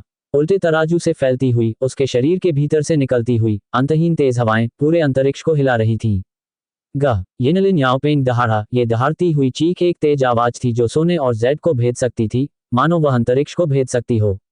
तेज चीख की आवाज काफी देर तक गूंजती रही, जिससे लोगों के कानों के पर्दों में दर्द होने लगा। जब हवा में चीरने की तेज आवाज गायब हुई, तो स्वर्ग और धरती के बीच की ऊर्जा बिखर गई। इस समय व्युत्क्रम स्केल दानव पेंट का आभामंडल छठे स्तर के आरंभिक स्तर पर पहुंच गया था। इसकी आभा पीछे हट गई। व्युत्क्रम स्केल दानव पेंग का विशाल शरीर तुरंत आकार में आधा मीटर तक सिकुड़ गया और उसने अपने पंख अथर्व और लिटिल ड्रैगन की तरफ फड़फड़ाए। नमस्कार दानव राजा। व्युत्क्रम तराजू दानव पेंग ने छोटे ड्रैगन को प्रणाम किया। हालांकि इस समय उसकी आभा मंद थी, लेकिन उसकी अदृश्य उपस्थिति अलग थी, जिससे उसे देखने वालों के दिलों में दमन का भाव पैदा हो गया।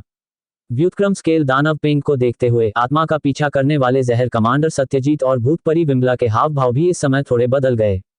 एक प्रारंभिक छठी श्रेणी का दानव जानवर एक मार्शल कमांडर के बराबर था। भले ही व्युत्क्रम स्केल दानव पेंग ने अभी अभी प्रवेश किया हो, वह अपने भौतिक शरीर के बल पर दूसरे स्तर के मार्शल कमांडर से मुकाबला कर सकता था। बॉस, मैं भी आगे बढ़ने के लिए तैयार हूँ। छोटे ड्रैगन ने अपनी बात पूरी की, अथर्व के गाल को अपनी जीभ से चाटा और फिर पर्वत श्रृंखला में नीचे छलांग लगा दी। रक्तमय जैद दानव बाघ, चंद्र दानव खरगोश, दो सिर वाला जल अग्नि दानव बार ड्रैगन और व्युत्क्रम शल्क दानव पेंग भी पीछे पीछे पहाड़ में उतर गए। बहन विमल, लगता है आपकी आभा फिर से मजबूत हो गई है। इस समय अथर्व ने महसूस किया कि सिर्फ 10 दिनों में भूतपरी विमला की आभा में थोड़ा बदलाव आया है और थोड़ा उतार चढ़ाव भी हो रहा है। मैंने मार्शल स्पिरिट पवित्र फल ले लिया। मार्शल स्पिरिट पवित्र फल का प्रभाव वास्तव में इसकी प्रतिष्ठा के योग्य है। इस नीलामी के समाप्त होने के बाद मैं तुरंत एक सफलता की तैयारी करने की योजना बना रही हूँ, भूतपरी विमला ने कहा। हाँ, बधाई हो बहन विमल, अथर्व ने कहा। उसने अनुमान लगाया कि एक मार्शल स्पिरिट पवित्र फल भूतपरी विमला के लिए काफी फायदेमंद होगा। अगर भूतपरी विमला मार्शल किंग के दायरे में पहुंच जाती है तो फ्लाइंग स्पिरिट संप्रदाय के पास एक मार्शल किंग विशेषज्ञ होगा और उसकी ताकत बिल्कुल अलग होगी। हालांकि अथर्व जानता था कि अंकल नील इस समय उड़ती आत्मा संप्रदाय में थे, फिर भी अंकल नील लापरवाही नहीं बरत सकते थे। जब तक कि यह बिल्कुल जरूरी न हो, वे अंकल नील के घावों से उबरने के काम में खलल नहीं डाल सकते थे। किसी संप्रदाय में बिना किसी मार्शल किंग विशेषज्ञ के, चाहे कितने भी मार्शल कमांडर और मार्शल जनरल क्यों न हो, उसे सर्वोच्च श्रेणी की शक्ति नहीं माना जाएगा। मार्शल किंग क्षेत्र विशेषज्ञ के नेतृत्व में संप्रदाय की स्थिति अलग होगी। तुम ठीक समय पर वापस आ गए। नीलामी परसों है। ग्रीन फ्लावर टाउन इस समय बेहद जीवंत है। मैं कल वहां गया था और मुझे कई गुप्त आभाएं महसूस हुई। अनुमान है कि ग्रीन फ्लावर टाउन में कई मार्शल कमांडर आ चुके हैं। ऐसा लगता है कि प्राथमिक गहन रैंक के मार्शल कौशल का आकर्षण वाकई बहुत बड़ा है, soul chasing poison commander Satyajit ने कहा। जाहिर है, जितने ज्यादा लोग आएंगे उतना ही अच्छा होगा, अथर्व ने होंठ भींचते हुए मुस्कुराते हुए कहा। ये जितना ज्यादा जीवंत होगा उसके लिए उतना ही फायदेमंद होगा। प्रांगण में लौटकर अथर्व ने soul chasing poison commander Satyajit और घोस्ट फेरी विमला से मिस्ट कैपिटल पर्वत श्रृंखला की हर चीज के बारे में बात की। हजारों भाड़े के सैनिकों को मारना और 2000 से ज्यादा भाड़े के सैनिकों और 1 दर्जन से ज्यादा स्पिरिट यूजर्स को वश में करना फ्लाइंग स्पिरिट्स एक्ट की शक्ति का एक महत्वपूर्ण विस्तार माना जाता था। ये सब सुनकर soul chasing poison commander Satyajit और भूतपरी विमला हैरान जरूर हुए, लेकिन ज्यादा नहीं। अथर्व उन्हें पहले ही काफी सरप्राइज दे चुका था, अब दोनों लगभग सुन्न हो गए थे। मिस्ट कैपिटल पर्वत श्रृंखला में वास्तव में भूत मार्शल संप्रदाय के लोग थे। आपने 3 मार्शल जनरलों को मार डाला, जिससे भूत मार्शल संप्रदाय की ताकत कमजोर हो गई। तो आगे क्या करने की आपकी योजना है? Soul chasing poison commander Satyajit ने पूछा। अब हमें सबसे पहले भूत मार्शल संप्रदाय से निपटना होगा। अगर हम विशेषज्ञों की बात करें तो हमारे फ्लाइंग स्पिरिट संप्रदाय की मौजूदा ताकत भूत मार्शल संप्रदाय से थोड़ी ज्यादा है। हालांकि अगर हम आमने सामने भिड़ते हैं तो ये कुछ हद तक पायरिक जीत होगी और दूसरी ताकतें इस स्थिति का फायदा उठा सकती हैं। अगर हम पूरी जीत हासिल कर सकें और भूत मार्शल संप्रदाय को सीधे तौर पर ध्वस्त कर सकें तो यह निस्संदेह सबसे अच्छा होगा, अथर्व ने धीरे से कहा। भूत मार्शल संप्रदाय को नष्ट करना थोड़ा मुश्किल है। भूत मार्शल संप्रदाय के भीतर उस बूढ़े भूत सिंह की ताकत कमजोर नहीं है।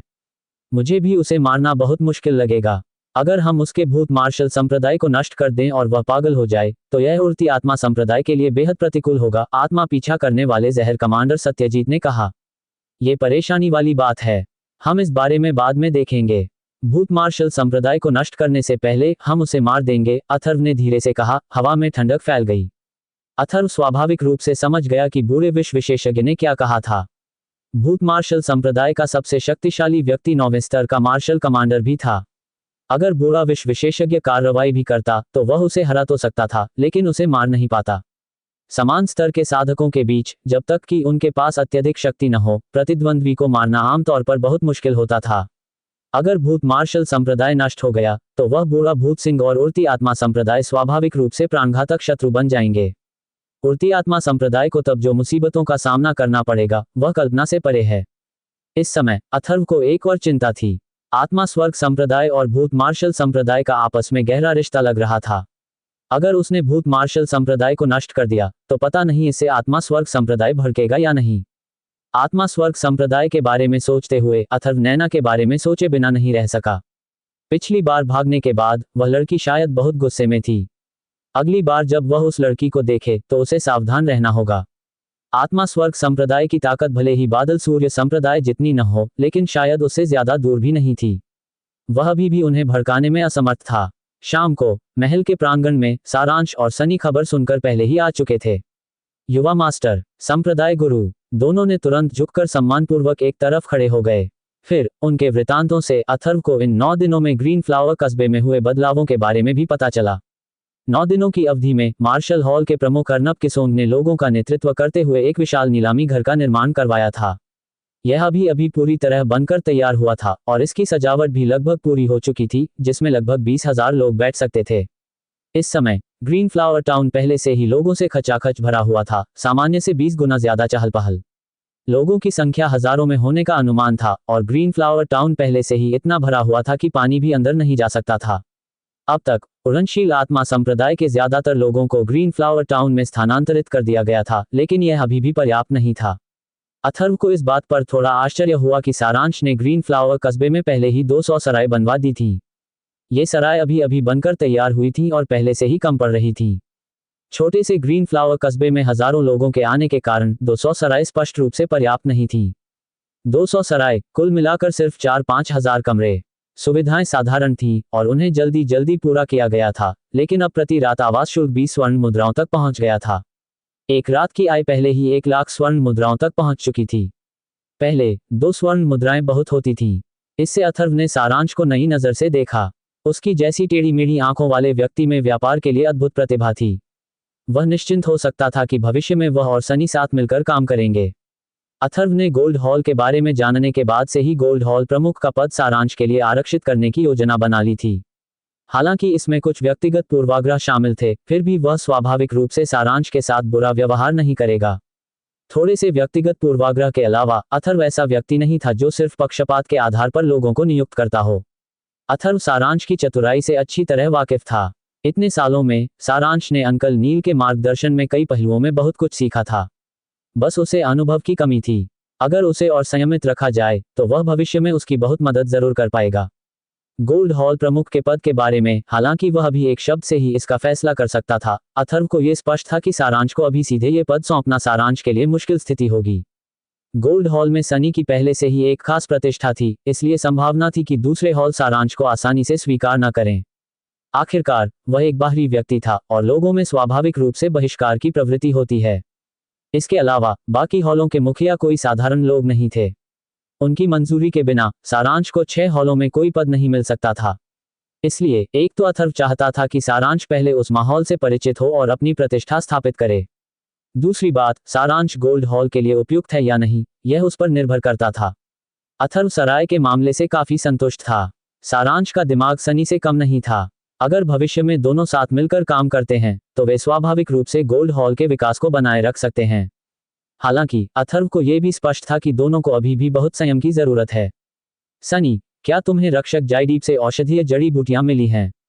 अथर्व ने पूछा। पत्थर के बंदर को उड़ने वाले राक्षसी जानवरों से पता चला था कि कई उड़ने वाले राक्षसी जानवर जायडीप और गौरव को धुंध राजधानी पर्वत श्रृंखला से बाहर ले गए थे।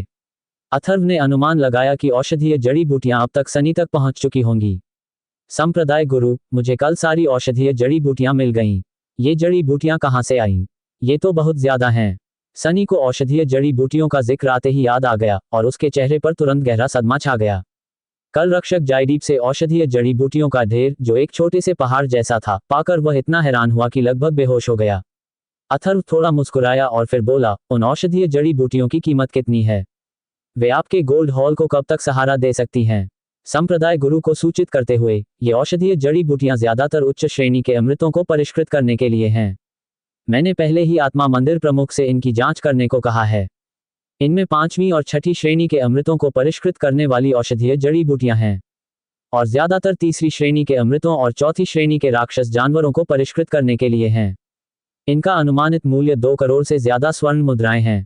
जब मैं इन्हें कुछ ही दिनों में ऊंची कीमत पर बेचूंगा तो इनकी कीमत दोगुनी हो सकती है, सनी ने उत्साह से कहा।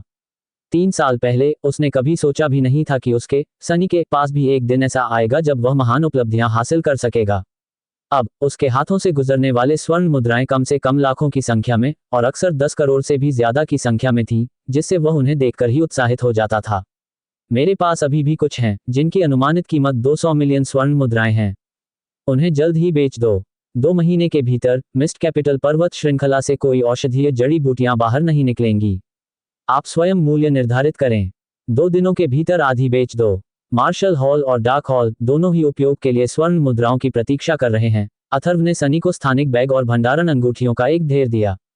हाँ, संप्रदाय गुरु। स्थानिक थैलों और भंडारण छल्लों का ढेर उठाते हुए सनी पहले ही अचंभित रह गया था।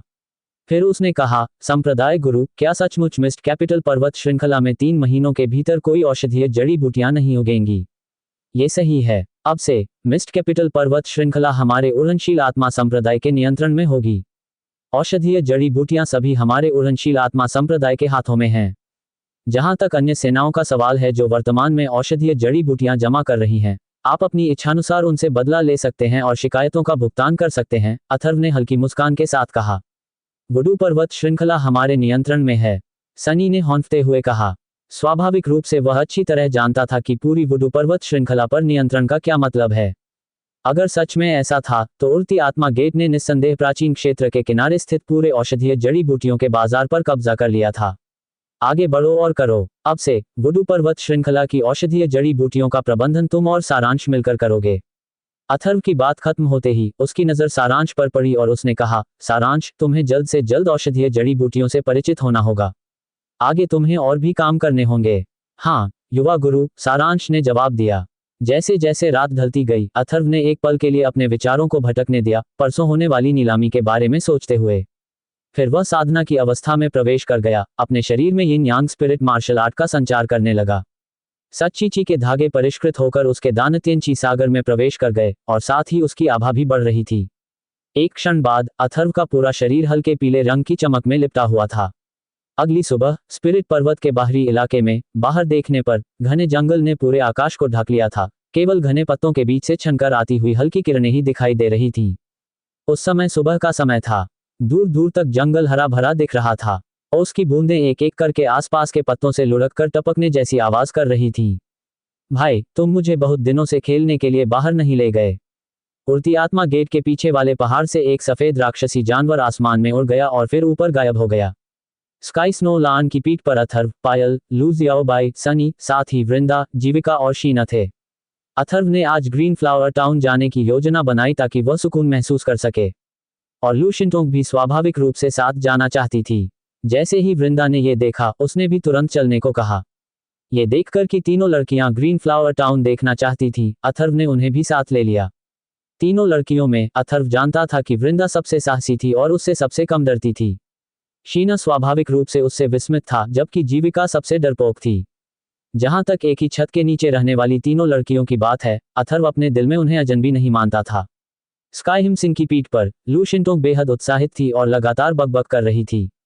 हालांकि लू शिंटोंग अब 3 चरणों वाली आत्मा सेनापति बन चुकी थी और उसे एक मजबूत अभ्यासी माना जा सकता था, फिर भी वह अभी भी सिर्फ 13 साल की बच्ची थी और उसका चंचल स्वभाव लाजमी था। स्काई हिम सिंह की गति से वे केवल 1 घंटे में ग्रीन फ्लावर टाउन पहुंच गए। अथर्व ने स्काई हिम सिंह को बहुत दूर उतारा और ग्रीन फ्लावर टाउन की ओर चल पड़ा। इस समय ग्रीन फ्लावर कस्बे को देखकर अथर्व को बहुत आश्चर्य हुआ। ये छोटा सा ग्रीन फ्लावर कस्बा 3 साल पहले की तुलना में 2 गुने से भी ज्यादा बड़ा हो गया था और वसंत कस्बे से कई गुना बड़ा था। अब पूरा कस्बा लाखों मीटर के क्षेत्रफल में फैला हुआ था। इमारतों के घने समूहों के बीच सड़कें पहले से ही चहल पहल से भरी हुई थीं। कस्बे में प्रवेश करने से पहले ही शोरगुल की लहरें एक साथ आकर फैल गईं। हर जगह भीड़ थी, असाधारण जीवंतता का दृश्य था। इतनी चहल पहल क्यों है? आज तो बहुत सारे लोग हैं, शीना ने आश्चर्य से कहा। वह अक्सर ग्रीन फ्लावर टाउन आती थी, लेकिन उसने इतने सारे लोग पहले कभी नहीं देखे थे। भाई, मैं खेलने जाना चाहता हूँ। लू शिंटोंग और भी उत्साहित हो गया। उसने अथर्व का हाथ खींचा और भीड़ में भाग गया। सड़कों पर, जिन्हें किसी समय दोबारा पक्का किया गया था, निस्संदेह पहले से ज्यादा चौड़ी जगह थी। भीड़ भाड़ में बस घनी भीड़ ही दिखाई दे रही थी। लोगों की संख्या अथर्व की उम्मीदों से कहीं ज्यादा थी। सड़कें अब तिरछी हो गई थीं और पहले से कहीं ज्यादा लोग थे भीड़ में। अथर्व सबको देख रहा था। अपनी आध्यात्मिक शक्ति का इस्तेमाल करके जांच करने पर यह स्पष्ट हो गया कि ज्यादातर लोग मार्शल आर्ट के कलाकार थे और कभी कभी वह उनमें से कुछ आध्यात्मिक साधकों को भी देख पाता था। आखिरकार अथर्व उस नीलामी स्थल पर पहुंच गया जो सिर्फ 10 दिनों में जमीन से उठकर खड़ा हो गया था। यह विशाल इमारत दसियों हजार मीटर के क्षेत्र में फैली हुई थी, 20 मीटर ऊंची थी और आकार में गोलाकार थी। इसका बाहरी भाग मोटी चट्टानों और हरी ईंटों से बना था, जो इसे एक शानदार रूप और असाधारण आभा प्रदान करता था। लिंगफेई संप्रदाय। इस विशाल इमारत के ऊपर 3 बड़े अक्षर लिखे थे, लिंगफेई संप्रदाय। अथर्व थोड़ा चौंक गया। उड़ती आत्मा गेट, लिंगफेई संप्रदाय। यह शायद अर्नब तुलसीदास जैसा भद्दा और भारी भरकम व्यक्ति ही सोच सकता था। खैर, ये तो बस एक बेतरतीब नाम था, इससे कोई फर्क नहीं पड़ता था। अथर्व बेहद संतुष्ट था कि यह काम 10 दिनों में पूरा हो गया। इस समय इमारत के बाहर चुस्त दुरुस्त कपड़े पहने कई हटे कट्टे आदमी सलीके से खड़े थे। ग्रीन फ्लावर टाउन के लोगों को पता था कि कल की नीलामी यहीं होगी और वे उत्सुकता से उसे देख रहे थे। स्वाभाविक रूप से वहां बहुत से दर्शक मौजूद थे। चुस्त कपड़ों में कई हटे कट्टे आदमियों को देखकर अथर्व अपनी जांच पड़ताल से आसानी से समझ गया कि वे सभी मार्शल मास्टर स्तर के थे और उनके नेता 2 मार्शल आत्माएं थीं। उसने अनुमान लगाया कि वे संभवतः मार्शल हॉल से थे। मार्शल हॉल के ये लोग उड़ती आत्मा गेट के सामान्य शिष्यों से कहीं ज्यादा शक्तिशाली थे। उनकी आभा बहुत तेज थी। यह आभा शक्ति से संबंधित नहीं थी, बल्कि एक प्रकार की उपस्थिति, एक अदृश्य क्यूई थी। इन लोगों से अथर्व को अर्नब तुलसीदास की भी कुछ समझ मिली। हालांकि यह व्यक्ति उसके प्रति कुछ हद तक अहंकारी था, लेकिन मार्शल हॉल के इन शिष्यों से यह स्पष्ट था कि प्रशिक्षित लोग वाकई अच्छे थे। भूतपरी विमला द्वारा चुने गए लोग वास्तव में गलत नहीं थे। नमस्कार, संप्रदाय गुरु। कुछ ही क्षण बाद ग्रीन फ्लावर टाउन के बिल्कुल मध्य में स्थित उड़ती आत्मा कमर्शियल बैंक के अंदर शिष्यों के एक समूह ने झुककर प्रणाम किया। अथर्व ने उड़ती आत्मा कमर्शियल बैंक का निरीक्षण किया। उसका क्षेत्रफल 10 गुना बढ़ गया था। वह पूरी 3 मंजिला थी और निश्चित रूप से ग्रीन फ्लावर कस्बे का सबसे बड़ा व्यापारिक प्रतिष्ठान था, जहां गोलियां, जड़ी बूटियां और हथियार बेचे जाते थे। एक पल देखने के बाद अथर्व बहुत संतुष्ट हुआ। ग्रीन फ्लावर टाउन में आए बदलावों से साफ जाहिर था कि सनी ने पिछले कुछ सालों में जरूर बहुत मेहनत की होगी।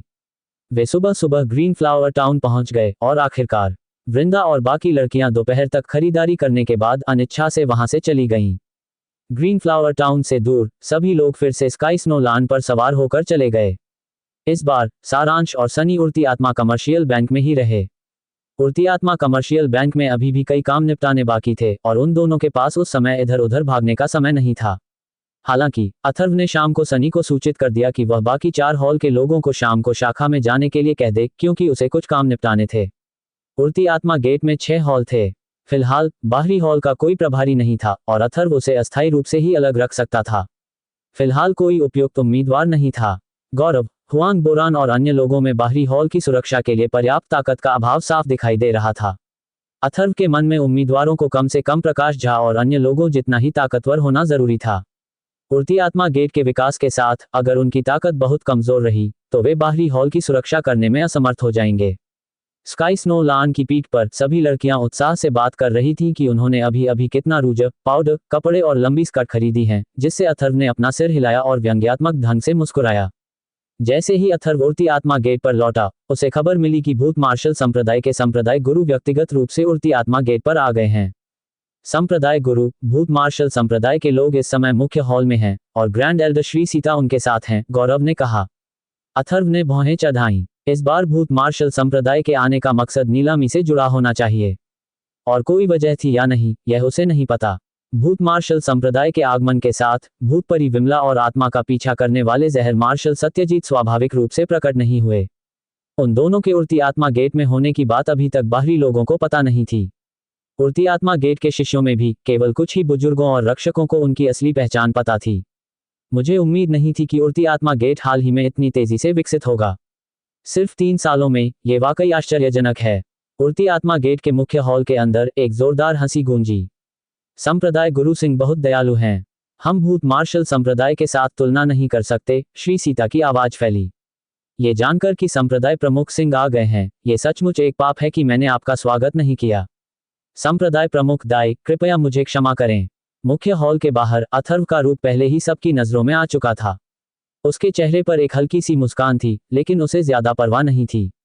नमस्कार संप्रदाय गुरु। मुख्य हॉल के अंदर 3 बुजुर्ग श्री सीता, चेन शिनजी और डिंग चेंग जी और 2 रक्षक लिन फैंग और सुन शियाओमिंग मौजूद थे। अथर्व को आते देख वे तुरंत खड़े हो गए और प्रणाम किया। अथर्व ने हाथ हिलाकर सभी को औपचारिकताएं पूरी करने का संकेत दिया और फिर मुख्य हॉल में चले गए। छोटे भाई अथर्व, तुमने क्या पाप किया है? मैं बिना बुलाए आया और हंगामा मचा दिया। मुख्य हॉल के अंदर से एक हार्दिक आवाज आई। वक्ता 40 साल से थोड़ा ज्यादा उम्र का था, लंबा और सीधा शरीर, पैनी आंखें और छोटे काले बाल। एक अदृश्य आभा फैली हुई थी और उसके चारों ओर हत्या के इरादे का एक बाहरी रिसाव भी था। ये भूत मार्शल संप्रदाय का संप्रदाय गुरु मनमोहन सिंह ही था। नमस्कार संप्रदाय गुरु दाई। अथर्व ने थोड़ा झुककर प्रणाम किया। उसे याद आया कि भूत मार्शल संप्रदाय में त्रिचरणीय मार्शल कमांडर के रूप में मनमोहन की शक्ति ने उसे इस हद तक दबा दिया था कि वह मुश्किल से सांस ले पा रहा था। लेकिन इस समय अथर्व को स्पष्ट रूप से महसूस हो रहा था कि मनमोहन अब उसे दबा नहीं सकते। त्रिचरणीय मार्शल कमांडर की शक्ति के साथ मनमोहन की शक्ति अर्नब तुलसीदास, लीचिझेंग प्रकाश झा और अन्य के बराबर ही थी। पिछले 3 वर्षों में भूतपरी विमला और आत्मा का पीछा करने वाले विश्व मार्शल सत्यजीत के विकास को देखने के बाद उड़ती आत्मा गेट में अब भूत मार्शल संप्रदाय से मुकाबला करने की शक्ति थी। बड़े डू भी यहाँ हैं। नमस्कार। अथर्व की नजर आखिरकार डू युनशान पर पड़ी, जो मनमोहन सिंह के बगल में था। उसकी नजर भूत मार्शल संप्रदाय के लोगों पर पड़ी। उनमें 4 मार्शल जनरल और 10 से ज्यादा मार्शल सोल थे। अथर्व ने डू युनशान से बस कुछ ही बार बातचीत की थी। बाकी लोगों की बात करें तो अथर्व की मौजूदा ताकत को देखते हुए उसे स्वाभाविक रूप से उन पर ध्यान देने की जरूरत नहीं थी। संप्रदाय गुरु लू बहुत विनम्र हैं। डू युनशान ने धनुष वापस कर दिया। उड़ती आत्मा गेट में अथर्व की ताकत की परवाह किए बिना संप्रदाय गुरु होने के नाते और यह जानते हुए कि अथर्व का लिंक्डइन गेट की सबसे बड़ी मिस के साथ बहुत अच्छा रिश्ता है, स्वाभाविक रूप से उसने घमंडी होने की हिम्मत नहीं की। अथर्व फिर मुख्य हॉल के ठीक सामने बैठ गया। उसकी नजर भूत मार्शल संप्रदाय के समूह पर पड़ी और उसने मनमोहन सिंह से फिर पूछा, संप्रदाय गुरु दाई, क्या आप किसी जरूरी काम से आए हैं? मैंने सुना है कि ग्रीन फ्लावर टाउन में एक जीवंत नीलामी चल रही है, इसलिए मैं भी उसमें शामिल होने आया हूँ। कौन जानता था कि ग्रीन फ्लावर टाउन अब बहुत ज्यादा जीवंत हो गया है और वहां रुकने की कोई जगह नहीं है। चूंकि उड़ती आत्मा गेट पास ही है, इसलिए मैं तुम्हें परेशान करने आया हूँ। छोटे भाई अथर्व, आज मैं तुम्हारे साथ रहूंगा, मनमोहन सिंह ने धीरे से कहा। यह मेरे फेलिंग गेट के लिए सम्मान की बात है। संप्रदाय प्रमुख दाई, कृपया जब तक चाहें रुकें। मैं बाद में किसी शिष्य से आपके लिए आवास की व्यवस्था करवा दूंगा, अथर्व ने धीरे से कहा, लेकिन उसका मन विचारमग्न था। भूतभू संप्रदाय के संप्रदाय प्रमुख होने के नाते मनमोहन सिंह को किसी सराय में ठहरने में ज्यादा परेशानी नहीं होगी। अपनी पहचान बताए बिना भी भूतभू संप्रदाय के इन विशेषज्ञों के लिए ठहरने की जगह ढूंढना मुश्किल नहीं होगा। हो सकता है कि मनमोहन सिंह और अन्य लोग फेलिंग गेट आकर वहां की खोजबीन करने के इस अवसर का लाभ उठा रहे हों, लेकिन ये भी निर्विवाद है कि भूतभू संप्रदाय इस नीलामी में बेहद रुचि रखता है। पृथ्वी स्तरीय, निम्न स्तरीय युद्ध कौशल और छठी श्रेणी के अमृत भूतभू संप्रदाय के लिए बेहद आकर्षक हैं। तो फिर मैं इस दखल के लिए माफी मांगता हूँ। मनमोहन के हाव भाव अपरिवर्तित रहे। फिर उन्होंने धीरे से कहा, छोटे भाई अथर्व, यह नीलामी आपके ग्रीन फ्लावर टाउन में हो रही है। क्या आप जानते हैं कि इसके पीछे कौन सी शक्ति है? उस बारे में मुझे भी नहीं पता। कुछ दिन पहले एक रहस्यमय व्यक्ति मेरे उड़ती आत्मा गेट पर आया और मुझे एक संतोषजनक श्रद्धांजलि दी, ये कहते हुए कि वे ग्रीन फ्लावर टाउन में एक नीलामी आयोजित करेंगे। मुझे बस इतना ही पता है, अथर्व ने बिना कुछ बताए कहा। ऐसा लगता है कि इस नीलामी के पीछे की शक्ति सरल नहीं है, मनमोहन ने धीरे से कहा। ऐसा कहा जा रहा है कि इस नीलामी में पृथ्वी स्तर के निम्न स्तरीय मार्शल कौशल भी होंगे। मैं कल भी जाकर देखने की योजना बना रहा हूं, लेकिन अब जब संप्रदाय प्रमुख सिंह जा रहे हैं तो मुझे लगता है कि मुझे कोई उम्मीद नहीं रहेगी, अथर्व ने हल्की मुस्कान के साथ कहा। छोटा भाई अथर्व मजाक कर रहा है। अगर छोटे भाई अथर्व की रुचि है तो जब तक आप कीमत वहन कर सकते हैं, आप स्वाभाविक रूप से इसे ले सकते हैं, मनमोहन ने धीरे से कहा। भूतभू संप्रदाय के अंदर कई मार्शल जनरलों और मार्शल आत्माओं के चेहरों पर इस समय हल्की सी मुस्कान थी और वे मन ही मन सोच रहे थे, स्पिरिट गेट भी पृथ्वी स्तरीय निम्न स्तरीय मार्शल कौशल का लालच कर रहा है। 10 स्पिरिट गेट शायद पृथ्वी स्तरीय निम्न स्तरीय मार्शल कौशल के एक सेट के बराबर भी नहीं होंगे। हालांकि स्पिरिट गेट के अंदर भूतभू संप्रदाय के लोगों की जोर से हंसने की हिम्मत नहीं हुई। फिर अथर्व ने मनमोहन के साथ कुछ सुखद बातचीत की। फिर श्री सीता को आदेश दिया कि वह भूतभू संप्रदाय समूह को आवास की व्यवस्था करने के लिए ले जाए, जबकि वह अपने निवास पर लौट आए। अथर्व, भूतभू संप्रदाय के मनमोहन का उड़ती आत्मा गेट पर आना शायद एक गुप्त उद्देश्य है। वे स्वाभाविक रूप से नीलामी में रुचि रखते हैं और वे उड़ती आत्मा गेट की भी जांच करना चाहते हैं। अभी मनमोहन की आध्यात्मिक भावना ने जांच की, लेकिन वह मुझे और बुरे आदमी की जांच नहीं कर सका। निवास पर पहुंचने के बाद भूत परी और आत्मा का पीछा करने वाला जहर मार्शल पहले से ही छोटे आंगन हॉल में थे। अगर वे जांच करना चाहते हैं तो उन्हें जांच करने दीजिए। हमें जो करना है हम करेंगे। कल की नीलामी महत्वपूर्ण है। उस समय हमें एल्डर डोंग और सिस्टर यंग से उस जगह की गुप्त रूप से रखवाली करने के लिए कहना होगा, अथर्व ने कहा। चिंता मत करो, हमारे यहाँ होने से कोई बड़ी परेशानी नहीं होगी, भूत परी विमला ने कहा। जैसे जैसे रात हुई जमीन पर अंधेरा छा गया। चांदनी से जगमगाता एक बांस का जंगल जिसकी शाखाएं बेतहाशा नाच रही थीं, मानो अनगिनत भूतिया पंजे लंबी रात के खामोश अंधेरे को चीर रहे हों। सीटी बजाती रात की हवा के साथ बांस के जंगल में एक अजीब सा एहसास भर गया। नमस्कार संप्रदाय गुरु। जैसे ही बांस के जंगल से एक आकृति चमकी, स्पिरिट गेट के 2 शिष्यों ने अभिवादन किया। क्या सभी हॉल मास्टर आ गए हैं? जो आया था वह अथर्व था। इस बार जब वह शाखा में आया तो अथर्व भूत परी और आत्मा का पीछा करने वाले जहर मार्शल सत्यजीत को नहीं लाया। स्पिरिट गेट में मनमोहन के साथ अथर्व कुछ भी बताना नहीं चाहता था। सेक्ट मास्टर को रिपोर्ट करते हुए सभी हॉल मास्टर्स आ चुके हैं, स्पिरिट गेट के एक शिष्य ने उत्तर दिया। शाखा के अंदर मुख्य हॉल में इस समय 9 आकृतियां पहले से ही बैठी हुई थीं। घोस्ट शैडो रक्षासा सारा और उसकी बहन येमेई के अलावा अर्नब किसोंग, लीचेजेंग, प्रकाश झा, सुमन युआंगुआन, सनी, शंकर भी थे और आखिरी लू जियाओबाई थी। जब सारांश इस शाखा पर पहुंचा और भूत छाया राक्षस सारा और अन्य लोगों को देखा तो वह सबकी ताकत देखकर चौंक गया और तभी उसे एहसास हुआ कि स्पिरिट द्वार में अभी भी इतनी शक्तिशाली शक्ति छिपी है। वह लगभग अचंभित रह गया और जब सभी ने सनी को सारांश को लाते देखा तो वे भी काफी हैरान हुए। आखिरकार उन्हें सनी से पता चला कि यह नया सारांश संप्रदाय गुरु का प्रिय था। प्रकाश झा, इस बार आपने मेरे स्पिरिट हॉल के लिए बहुत से लोग ढूंढ निकाले। मेरे स्पिरिट हॉल को लोगों की जरूरत है, इसलिए मैं सबसे पहले आपको धन्यवाद देता हूं। अगली बार जब अच्छे अमृत होंगे तो मैं आपके लिए एक बचा कर रखूंगा। मुख्य हॉल में शंकर ने प्रकाश झा से कहा। शंकर, ये वे लोग हैं जिन्हें संप्रदाय गुरु ने तुम्हारे लिए ढूंढा है, इसका मुझसे कोई लेना देना नहीं है। वे बस मेरे दंड कक्ष से होकर तुम्हारे पास पहुंचे, प्रकाश झा ने कहा। हॉल मास्टर प्रकाश, मैंने सुना है कि आप और संप्रदाय मास्टर कई दिनों के लिए मिस्ट कैपिटल पर्वत श्रृंखला में प्रवेश कर चुके हैं और ऐसा लगता है कि संप्रदाय मास्टर के प्रति आपका रवैया बहुत बेहतर हो गया है। हे भूत छाया राक्षस सारा ने मुस्कुराते हुए कहा। उसके सुंदर चेहरे पर एक मुस्कान खिल रही थी जो आंखों को भा रही थी। सभी लोग, संप्रदाय के गुरु उतने सरल नहीं हैं जितना आप सोच रहे हैं। मैं आपको सलाह देता हूं कि भविष्य में अपने लिए कोई मुसीबत मोल न लें, प्रकाश झा ने उदासीनता से कहा। उनकी अभिव्यक्ति अभी भी कठोर थी। संप्रदाय गुरु यहाँ हैं, शंकर ने कहा। जैसे ही शंकर ने बोलना समाप्त किया, हरे वस्त्र में एक व्यक्ति मुख्य हॉल में आ गया। नमस्कार संप्रदाय गुरु, युवा गुरु। सनी और सारांश ने सबसे पहले सलामी दी, उसके बाद प्रकाश झा और सुमन लाल ने भी खड़े होकर सलामी दी। प्रकाश झा और सुमन लाल को इतनी तेजी से सलामी देते देख भूत छाया राक्षस, आयरन फिस्ट हुआंगफू किसोंग और बाकी लोग काफी हैरान हो गए। उनके हाव भाव थोड़े बदल गए क्योंकि वे भी उठे और हल्के से सलामी दी। सभी लोग कृपया बैठ जाएं। अथर्व की नजर उन पर पड़ी, फिर वह मुख्य हॉल के शीर्ष पर बैठ गया। हॉल मास्टर प्रकाश, आपके मार्शल हॉल ने इस बार अच्छा प्रदर्शन किया है। कल भी आप पर निर्भर करेगा। अगर मामला अच्छी तरह से निपट गया तो आपको जो 100 मिलियन स्वर्ण मुद्राएं चाहिए थीं, वे कल आपको दे दी जाएंगी, अथर्व ने धीरे से कहा। संप्रदाय गुरु, आप कल की नीलामी पूरी तरह से हमारे मार्शल हॉल पर नहीं छोड़ सकते। हमारा मार्शल हॉल इसमें अच्छा नहीं है, अर्नब किसोंग ने कहा। बेशक, मैं आपसे हर चीज की जिम्मेदारी लेने के लिए नहीं कह रहा हूं। आपके मार्शल हॉल को केवल परिधि के लिए जिम्मेदार होना चाहिए। मैं आज ग्रीन फ्लावर टाउन गया और देखा कि वहां बहुत से लोग हैं। कल जो लोग नीलामी में भाग लेना चाहते हैं उनके लिए आपका मार्शल हॉल प्रति व्यक्ति कम से कम 20 स्वर्ण सिक्के लेगा। 100 सीटों वाली पहली पंक्ति के लिए प्रत्येक व्यक्ति से 1000 स्वर्ण सिक्के, दूसरी पंक्ति के लिए 800 स्वर्ण सिक्के और तीसरी पंक्ति के लिए प्रति व्यक्ति 600 स्वर्ण सिक्के लिए जाएंगे। इस तरह केवल प्रवेश शुल्क ही आपके मार्शल हॉल के लिए 5 लाख स्वर्ण सिक्के एकत्र करने के लिए पर्याप्त होगा, अथर्व ने धीरे से कहा। इतना अधिक शुल्क? प्रकाश झा भी थोड़ा आश्चर्यचकित थे क्योंकि यह सस्ता नहीं था। जो लोग नीलामी में भाग लेने के इच्छुक हैं उन्हें सोने के सिक्कों की इतनी बड़ी मात्रा की परवाह नहीं होगी। ग्रीन फ्लावर टाउन में लोगों की संख्या अब 30,000 से ज्यादा हो गई है। अगर यह संख्या ज्यादा भी हो तो भी लोग इसमें भाग लेंगे, अथर्व ने हल्की मुस्कान के साथ कहा।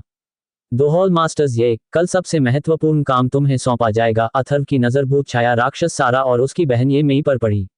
उनके खूबसूरत चेहरों ने अथर्व को थोड़ा हैरान किया, लेकिन उसने अपने चेहरे पर इसे जाहिर नहीं किया। देवांशी और युन होंगलिंग का रूप रंग भी इन दोनों महिलाओं से थोड़ा बेहतर था, लेकिन इन दोनों महिलाओं, खासकर भूतछाया राक्षस सारा, में एक अतिरिक्त परिपक्व आकर्षण था जिसकी तुलना देवांशी और युन होंगलिंग उस समय नहीं कर सकते थे। मुझे आश्चर्य है कि संप्रदाय प्रमुख कल हम बहनों से क्या काम करवाना चाहते हैं। सारा हल्की सी मुस्कुराई, उसकी खूबसूरत आंखें अथर्व पर टिकी थीं। उसके हाव भाव, हर हरकत अतुलनीय रूप से सुंदर थी, मानो वह जानबूझकर अथर्व के लिए ऐसा कर रही हो। कल की नीलामी के लिए दोनों हॉल मास्टर्स ये को व्यक्तिगत रूप से जाना होगा। मुझे लगता है कि सभी में से केवल आप दोनों ही इस भारी जिम्मेदारी को उठा सकते हैं, अथर्व ने कहा। उसकी नज़र भूतछाया राक्षस सारा पर टिकी थी, लेकिन उसका दिल बैठ गया। यह महिला मानो उसके धैर्य की परीक्षा ले रही थी। संप्रदाय गुरु ने कहा है कि कल का मुख्य कार्यक्रम 5वीं कक्षा की कठपुतली, 6ठी कक्षा का उच्च स्तरीय अमृत और पृथ्वी स्तरीय निम्न स्तरीय युद्ध कौशल है।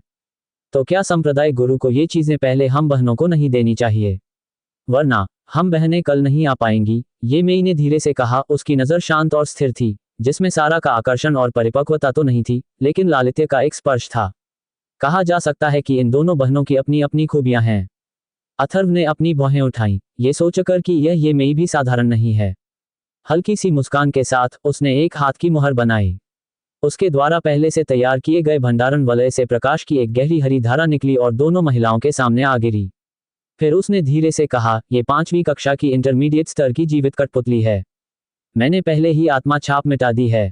आप आत्मा छाप लगाकर इसे सक्रिय कर सकते हैं। इसकी शक्ति 6ठे स्तर के मार्शल जनरल को बिना किसी समस्या के मार सकती है। तभी सबकी आंखों के सामने एक गहरे हरे रंग की कठपुतली प्रकट हुई। कठपुतली का शरीर चिकना और चमकदार था और उसमें से एक शक्तिशाली शक्ति निकल रही थी। उसके शरीर के अंदर ऊर्जा का हल्का हल्का प्रवाह हो रहा था। ये तो सचमुच 5वीं कक्षा की इंटरमीडिएट कठपुतली है। हालांकि सभी मूलतः मार्शल कमांडर स्तर के थे, फिर भी कठपुतलियां बहुत दुर्लभ थीं। अब एक को देखकर वे आश्चर्यचकित हुए बिना नहीं रह सके। और यह कठपुतली अथर्व द्वारा परिष्कृत कठपुतली 2 थी। उसकी अपनी ताकत बहुत पहले ही कठपुतली 2 से ज्यादा हो चुकी थी, इसलिए अथर्व को अब इस कठपुतली की जरूरत नहीं थी। चूंकि इस बार मौका था, इसलिए इसे नीलाम करना बुरा नहीं था। कम से कम इससे ग्रीन फ्लावर टाउन को काफी प्रसिद्धि मिल सकती थी। हॉल मास्टर, ये आपको क्या लगता है कि इस 5वीं कक्षा की इंटरमीडिएट कठपुतली की नीलामी कितने में हो सकती है? अथर्व ने भूतछाया राक्षस सारा से धीरे से पूछा। संप्रदाय गुरु, 5वीं कक्षा की इंटरमीडिएट कठपुतली ऐसी चीज है जिसे कोई भी नीलाम करने को तैयार नहीं होगा। ये निश्चित रूप से एक दुर्लभ खजाना है।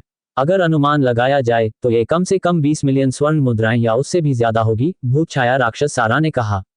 ये 2 6ठी कक्षा के उच्च स्तरीय अमृत हैं, आत्मा पोषण राजा परिवर्तन गोलियां। 6ठी कक्षा के उच्च स्तरीय अमृतों में ये 7वीं कक्षा के अमृतों के सबसे करीब हैं और आत्मा राजा और मार्शल राजा तक पहुंचने की संभावनाओं को बढ़ाने में इनका बहुत प्रभाव पड़ता है। इनका न्यूनतम मूल्य 80 मिलियन स्वर्ण मुद्राएं होना चाहिए। कल इनकी एक साथ नीलामी होगी, अथर्व ने हंसते हुए कहा। उसने अपने हाथ से 2 जेड बॉक्स भूतछाया राक्षस सारा को दिए। ये 2 6ठी कक्षा के उच्च स्तरीय अमृत मूल रूप से स्पिरिट गेट द्वारा छोड़े गए थे और कुछ 6ठी कक्षा के उच्च स्तरीय अमृतों में से थे। इस नीलामी के लिए अथर्व को दांत पीसकर इन्हें निकालना पड़ा। हालांकि ये अमृत कीमती थे, लेकिन जब तक इनमें पर्याप्त औषधीय तत्व मौजूद हैं, इन्हें भविष्य में परिष्कृत किया जा सकता है। दिव्य आत्मा परिवर्तन राजा गोली। सारा और ये मेई, दोनों महिलाओं ने अपनी आस्तीन से अपनी सुंदर कलाइयां बाहर निकालीं और एक एक जेड डिब्बा खोला। ऊर्जा का एक ऐसा झोंका फैला कि जिसने भी उसे सूंघा, उसका हृदय झूम उठा। ये वास्तव में उच्च श्रेणी की 6ठी श्रेणी की औषधीय गोली है, दोनों महिलाओं ने आश्चर्य से कहा। इस क्षण औषधीय गोली की आभा को महसूस करते हुए शंकर के चेहरे के भाव अचानक बदल गए। एक उच्च श्रेणी की 6ठी श्रेणी की औषधीय गोली। अपनी वर्तमान शक्ति के बल पर वह केवल निम्न श्रेणी की 6ठी श्रेणी की गोलियों का ही शोधन कर सकता था। और ये दिव्य आत्मा परिवर्तन राजा गोली एक उच्च श्रेणी की 6ठी श्रेणी की गोली थी जो 7वीं श्रेणी की गोली के बेहद करीब थी। मध्य स्तरीय 5वीं श्रेणी की कठपुतली और इन 2 दिव्य आत्मा परिवर्तन राजा गोलियों की नीलामी से प्राप्त राशि डार्क हॉल और मार्शल हॉल को बराबर बराबर बांट दी जाएगी। मेरा मानना है कि यह डार्क हॉल और मार्शल हॉल के कुछ समय के खर्चों के लिए पर्याप्त होगी, अथर्व ने कहा। संप्रदाय गुरु, क्या ये दिव्य आत्मा परिवर्तन राजा गोलियां सचमुच नीलाम होने वाली हैं? भूतछाया राक्षस सारा का नाजुक चेहरा बदल गया। ऐसी औषधीय गोलियों की नीलामी बहुत ही अफसोस की बात होगी। वे दोनों बेहद अनिच्छुक थे। हाँ, इन्हें नीलाम करो।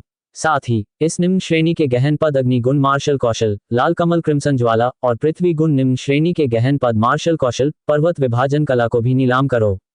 अथर्व के हाथों से एक बार फिर सघन पृथ्वी और अग्नि गुण ऊर्जा निकली जब उसने भूतछाया राक्षस सारा को मार्शल कौशल जेड स्लिप के 2 सेट सौंपे। संप्रदाय गुरु, क्या आप सचमुच निम्न श्रेणी के गहन पद के युद्ध कौशल की नीलामी कर रहे हैं? भूतछाया राक्षसी ने जेड पर्ची ले ली। पर्ची से प्रवाहित गुण ऊर्जा से वह बता सकती थी कि यह वास्तव में एक निम्न श्रेणी का गहन पद का युद्ध कौशल था। निम्न श्रेणी का गहन पद का युद्ध कौशल। इस क्षण उनके हृदय आश्चर्य और उत्कट इच्छा से भर गए। अगर यह कोई पवन गुण का युद्ध कौशल होता तो वह शायद इसे खरीदने के लिए हर संभव कोशिश करती। गल्प। इस समय निम्न श्रेणी के गहन श्रेणी के इन 2 प्रकार के युद्ध कौशलों पृथ्वी गुण और अग्नि गुण के गुणों को महसूस करते हुए अर्नब, किसोंग और राजन ने तुरंत अपनी लार निगल ली। ये गुण उनकी साधना के लिए बिल्कुल उपयुक्त थे। निम्न श्रेणी के गहन श्रेणी के युद्ध कौशल कुछ ऐसे थे जिनका वे हमेशा से सपना देखते थे। त्रिस्तरीय युद्ध कमांडरों के रूप में अपने साधना स्तर और हमेशा से दुष्ट साधक होने के कारण उन्होंने ज्यादा से ज्यादा केवल उच्च श्रेणी के पीले श्रेणी के युद्ध कौशल तक ही साधना की थी और उसे हासिल करने में भी उन्हें बहुत मेहनत करनी पड़ी। जहां तक गहन श्रेणी के युद्ध कौशलों का सवाल है, प्रमुख संप्रदाय और गुट उन्हें बिल्कुल भी लीक नहीं करते थे, इसलिए वे उन्हें प्राप्त नहीं कर सकते थे।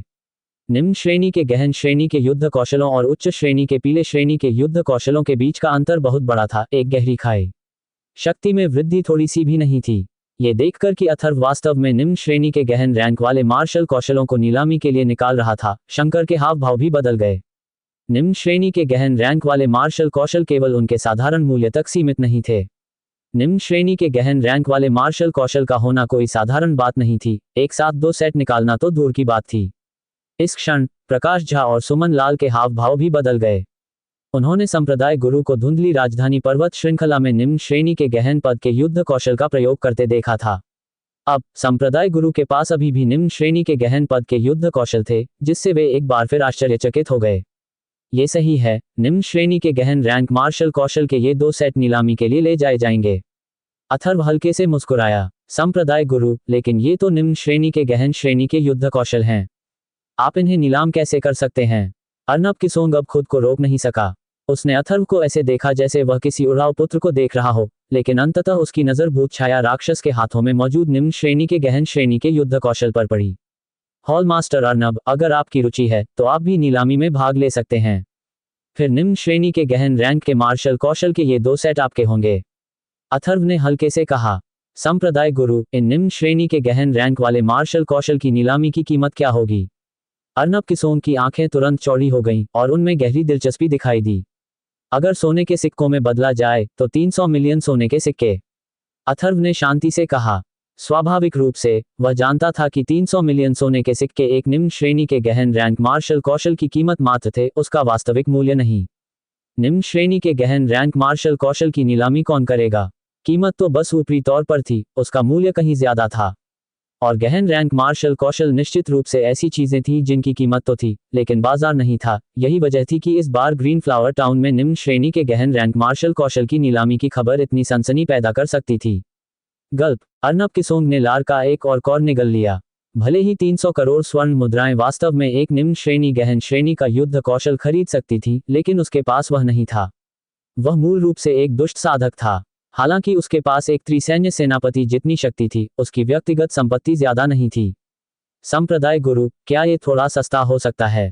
अर्नब किसोंग ने कहा। इस समय अथर्व को देखते हुए उसकी आंखों में और भी दयालुता और लालसा का भाव आ गया था। निम्न श्रेणी के गहन पद के युद्ध कौशल उसके लिए बहुत ही आकर्षक थे। अर्नब किसोंग की ऐसी बात सुनकर सभी हैरान रह गए। निम्न श्रेणी के गहन पद के युद्ध कौशल के लिए अर्नब किसोंग ने अपनी गरिमा भी ताक पर रख दी थी। Hall master Arnab, hall master Li, आपने इस बार नीलामी घर बनाकर और धुंधली राजधानी पर्वत श्रृंखला को गुप्त रूप से रोककर सराहनीय सेवा की है। मैं हमेशा योग्यता वालों को पुरस्कृत करता हूं और दोष वालों को दंडित करता हूं। इसलिए गहन श्रेणी के इन 2 मार्शल कौशलों की बोली आप लगाएंगे और अंततः ये आपके ही होंगे। अथर्व ने अर्नब किसोंग और राजन से कहा। संप्रदाय गुरु, हमारे पास वास्तव में नीलामी में भाग लेने के लिए पर्याप्त धन नहीं है। राजन ने कहा। बधाई हो हॉल मास्टर अर्नब और हॉल मास्टर ली। इस समय भूतछाया राक्षस सारा की अभिव्यक्ति बदल गई और फिर वह थोड़ा मुस्कुराए और अर्नब किसोंग और राजन से कहा। इसमें खुश होने की क्या बात है? दोनों ने उलझन में पूछा। तुम दोनों सच में बेवकूफ हो। संप्रदाय प्रमुख का मतलब है कि कल नीलामी के जरिए तुम्हें ये 2 निम्न श्रेणी के गहन मार्शल कौशल मिल सकते हैं।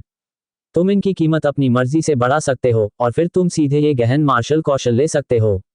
संप्रदाय प्रमुख असल में निम्न श्रेणी के गहन मार्शल कौशल बेचना नहीं चाहते, वो बस इनका इस्तेमाल ग्रीन फ्लावर टाउन में लोकप्रियता हासिल करने के लिए करना चाहते हैं। भूत छाया राक्षस थोड़ा मुस्कुराया, फिर अथर्व से बोला, संप्रदाय प्रमुख, मुझे गलत अनुमान नहीं लगाना चाहिए था, जैसा कि डाक हॉल के प्रभारी भूत छाया राक्षस से उम्मीद थी। अथर्व ने थोड़ा सिर हिलाया। संप्रदाय गुरु, क्या आप कह रहे हैं कि निम्न श्रेणी के गहन रैंक वाले मार्शल कौशल के ये 2 सेट हमें सीधे दिए जा रहे हैं? अर्नब किसोंग अभी भी अविश्वास में था। हॉल मास्टर अर्नब और हॉल मास्टर ली, दोनों ने हाल ही में सराहनीय सेवा प्रदान की है। योग्यता रखने वालों को पुरस्कृत करना ही उचित है। अथर्व ने सिर हिलाया। हालांकि निम्न श्रेणी के गहन पद के युद्ध कौशल मूल्यवान थे, लेकिन मूल रूप से उनका इरादा इन निम्न श्रेणी के गहन पद के युद्ध कौशलों का उपयोग उड़नशील आत्मा संप्रदाय की शक्ति को विकसित करने के लिए करना था। इस समय इन्हें अर्नब किसोंग और अन्य लोगों को देना निस्संदेह सबसे उपयुक्त था। धन्यवाद संप्रदाय गुरु। अर्नब किसोंग और राजन ने एक दूसरे को देखा, फिर तुरंत सम्मानपूर्वक झुक गए। निम्न श्रेणी के गहन मार्शल कौशल ने उन्हें इस युवा संप्रदाय गुरु के बारे में पहले ही अच्छी धारणा दे दी थी। ये देखकर कि अर्नब किसोंग और ली चिझेंग दोनों को कल निम्न श्रेणी के गहन पद के युद्ध कौशल का एक सेट मिलेगा, बाकी सभी ईर्ष्यालु हो गए। यहाँ तक कि प्रकाश झा और सुमन लाल भी इससे अछूते नहीं थे। उनकी आमतौर पर शांत और कठोर निगाहें थोड़ी सी डगमगाने लगी। Hall master Prakash, hall master Suman, ये wood attribute low grade profound rank martial skill और water attribute low grade profound rank martial skill आपके हैं। आपने पिछले कुछ दिनों में मिस्टी कैपिटल माउंटेन रेंज में भी कड़ी मेहनत की है। जैसे ही अथर्व ने बोलना समाप्त किया, मार्शल स्किल जेड स्लिप्स के 2 सेट उन दोनों के सामने आ गिरे। ये निम्न श्रेणी के गहन श्रेणी के युद्ध कौशल हैं। दोनों ने युद्ध कौशल की जेड पर्चियां लीं। उनसे निकलने वाली आभा से वे आसानी से बता सकते थे कि ये वास्तव में निम्न श्रेणी के गहन श्रेणी के युद्ध कौशल थे। हॉल मास्टर्स, ये पवन गुण निम्न श्रेणी के गहन रैंक मार्शल कौशल के 2 सेट हैं। इन्हें ले लो, कल की नीलामी तुम पर निर्भर करेगी। सभी की चौंकती निगाहों के बीच अथर्व ने सफेद रोशनी की 2 और धारियां बिखेरी। पवन गुण मार्शल कौशल जेड स्लिप के 2 सेट भूत छाया राक्षस सारा और ये मेई के सामने गिरे। हॉल मास्टर कांग, मेरे पास कोई निम्न श्रेणी का गहन रैंक वाला स्पिरिट कौशल नहीं है, लेकिन मेरे पास कुछ चीजें हैं। देखें कि वे उपयुक्त हैं या नहीं। अंततः अथर्व ने अपने हाथ में एक जेड स्लिप शंकर को थमा दी। शंकर ने जेड स्लिप ली, उसमें से निकलती ऊर्जा को महसूस किया, तुरंत उस पर खून की एक बूंद टिपकाई और अपनी आंखें कसकर बंद कर लीं। जेड स्लिप से निकली आत्मिक ऊर्जा की एक किरण तुरंत शंकर के मन में प्रविष्ट हुई और गायब हो गई। एक क्षण बाद शंकर ने फिर से अपनी आंखें खोलीं। उसकी आंखें आश्चर्य से भरी थीं और उसका शरीर लगभग कांप रहा था। उसने कहा, धन्यवाद संप्रदाय गुरु। ये निश्चित रूप से गहन पद के आत्मा कौशलों के समूह से भी अधिक शक्तिशाली है। वाह, अच्छा हुआ। अंदर स्पिरिट जड़ी बूटियां उगाने के तरीके हैं और एक प्रकार की राक्षसी स्पिरिट गोली भी है। मैं उन्हें तुम्हारे स्पिरिट हॉल में छोड़ दूंगा। तुम्हें जल्द से जल्द सब कुछ व्यवस्थित करना होगा, अथर्व ने हल्के से कहा। हाँ संप्रदाय गुरु। इस समय अथर्व के सामने शंकर में अब वह त्रिगुण आत्मा गुरु का अहंकार नहीं रहा जो कभी था।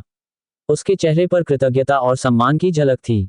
अथर्व ने उसे जो दिया वह कुछ और नहीं बल्कि आत्मिक ऊर्जा का एक छोटा सा अंश था जिसे अथर्व ने अपने मन से अलग किया था। इस आत्मिक ऊर्जा पर औषधीय गोलियों को परिष्कृत करने की कुछ विधियां थीं जो उसने उस समय अंकल नील द्वारा दी गई जेड पर्ची से चुनी थी। साथ ही स्वर्गीय आत्मा अभिलेख से चुनी गई संरचनाओं, कठपुतलियों और हथियारों को परिष्कृत करने की कुछ विधियां भी थीं। अथर्व का मानना था कि ये सभी चीजें सिखाई जा सकती हैं। अथर्व के लिए अब अपने मन से ऊर्जा की इस जानकारी को अलग करना बहुत आसान था और इसके लिए ज्यादा आत्मिक शक्ति की जरूरत नहीं थी। हालांकि शंकर के हाथों में यह एक बड़ा खजाना बन गया। दिव्य हाथों के आदरणीय आत्मा के स्वर्गीय आत्मा अभिलेख में दर्ज चीजें और औषधीय गोलियों और अन्य आध्यात्मिक कलाओं को परिष्कृत करने में अंकल नील की अंतर्दृष्टि, विशेष रूप से कठपुतलियों और संरचनाओं को परिष्कृत करने की विधियां, आध्यात्मिक अभ्यासी के लिए निम्न श्रेणी के गहन रैंक आत्मा कौशल से बिल्कुल कम मूल्यवान नहीं थी। और इस समय अथर्व के भी अपने विचार थे। उसने हमेशा औषधीय जड़ी बूटियों की साधना करने की योजना बनाई थी। हालांकि मिस्टी कैपिटल पर्वत श्रृंखला की औषधीय जड़ी बूटियों पर निर्भर रहकर वर्तमान में उड़नशील आत्मा संप्रदाय का भरण पोषण किया जा सकता था, लेकिन ये स्वयं उनकी साधना करने जितना अच्छा नहीं था। जैसे जैसे उड़नशील आत्मा संप्रदाय आगे बढ़ता, आवश्यक उपभोग और भी बढ़ता जाता। इस मामले को स्पिरिट हॉल पर छोड़ देना बिल्कुल सही था, क्योंकि स्पिरिट हॉल आध्यात्मिक साधकों से भरा हुआ था। अगर सब कुछ सुचारू रूप से चलता रहा तो उड़ती आत्मा संप्रदाय को अपनी खुद की उगाई हुई औषधीय जड़ी बूटियों का उपयोग करने में ज्यादा समय नहीं लगेगा। मैंने कहा था कि आज कुछ और अध्याय होंगे और छोटा यू अपना वादा नहीं तोड़ेगा। 7वां अध्याय आ गया है। आज के अपडेट पूरे हो गए हैं। अगला अपडेट कल होगा। भाइयों, जल्दी आराम करो। अंत में मैं आपसे फूलों का हार्दिक अनुरोध करता हूँ। बहुत बहुत धन्यवाद। इसके अलावा जब से राक्षसी जानवर स्काई हिम सिंह चौथे स्तर तक पहुंचा है, उसकी साधना की गति धीमी हो गई है। वास्तव में ये सभी राक्षसी जानवरों के लिए सत्य है। चौथे स्तर तक पहुंचने के बाद उनकी साधना की गति काफी कम हो जाती है। इसलिए अथर्व के पास स्वर्गीय आत्मा अभिलेख में दर्ज एक प्रकार की राक्षसी आत्मा गोली को परिष्कृत करने के अलावा कोई विकल्प नहीं था। ये गोली राक्षसी जानवरों और आत्मिक जानवरों दोनों द्वारा सेवन करने पर उनकी साधना को बढ़ा सकती थी। इसे आत्मा हॉल को सौंपने से उसकी बहुत मेहनत बच गई। भविष्य में वह धीरे धीरे राक्षसी जानवरों की एक बड़ी सेना की साधना भी कर सकता था। हॉल में मौजूद सभी लोग, जिन्हें निम्न श्रेणी के गहन स्तर के मार्शल कौशल का एक एक सेट मिला था, अब उत्साह से भर गए थे। वे अथर्व को नई नजरों से देख रहे थे। एक साथ 6 निम्न श्रेणी के गहन स्तर के मार्शल कौशल का प्रदर्शन करना ऐसा कुछ था जो उनमें से कोई भी नहीं कर सकता था। भीड़ ने उत्साह से फिर से झुककर प्रणाम किया, अब और भी ज्यादा सम्मान के साथ। अंत में अथर्व ने सबके सामने एक बार फिर कठपुतली एक को सनी को सौंप दिया। वेयरवुल्फ कठपुतली जो उसने पहले सनी को दी थी, वह बहुत निम्न स्तर की थी और सनी की ताकत बहुत कमजोर थी। सनी की सुरक्षा के लिए और चून की कठपुतली एक अब उसके लिए ज्यादा उपयोगी नहीं थी। अथर्व ने कठपुतली एक को सनी को सौंप दिया, इस उम्मीद में कि यह उसे कुछ हद तक सुरक्षा प्रदान कर सकेगी। ये सब देखकर भीड़ एक बार फिर दंग रह गई। ये संप्रदाय गुरु सचमुच अथाह था। कौन जाने उसके पास कितने गहन स्तर के युद्ध कौशल और कठपुतलियां थीं। अथर्व ने कल की नीलामी के बारे में सबको फिर से बताया और सारांश के साथ चली गई। हॉल में मौजूद बाकी लोग जाने से पहले कुछ देर तक उत्साहित रहे। उड़ती आत्मा गेट के प्रांगण में लौटते हुए अथर्व ने उड़ती आत्मा गेट के भीतर से दूर से एक छिपी हुई आभा को महसूस किया। वह आभा चमकी और गायब हो गई।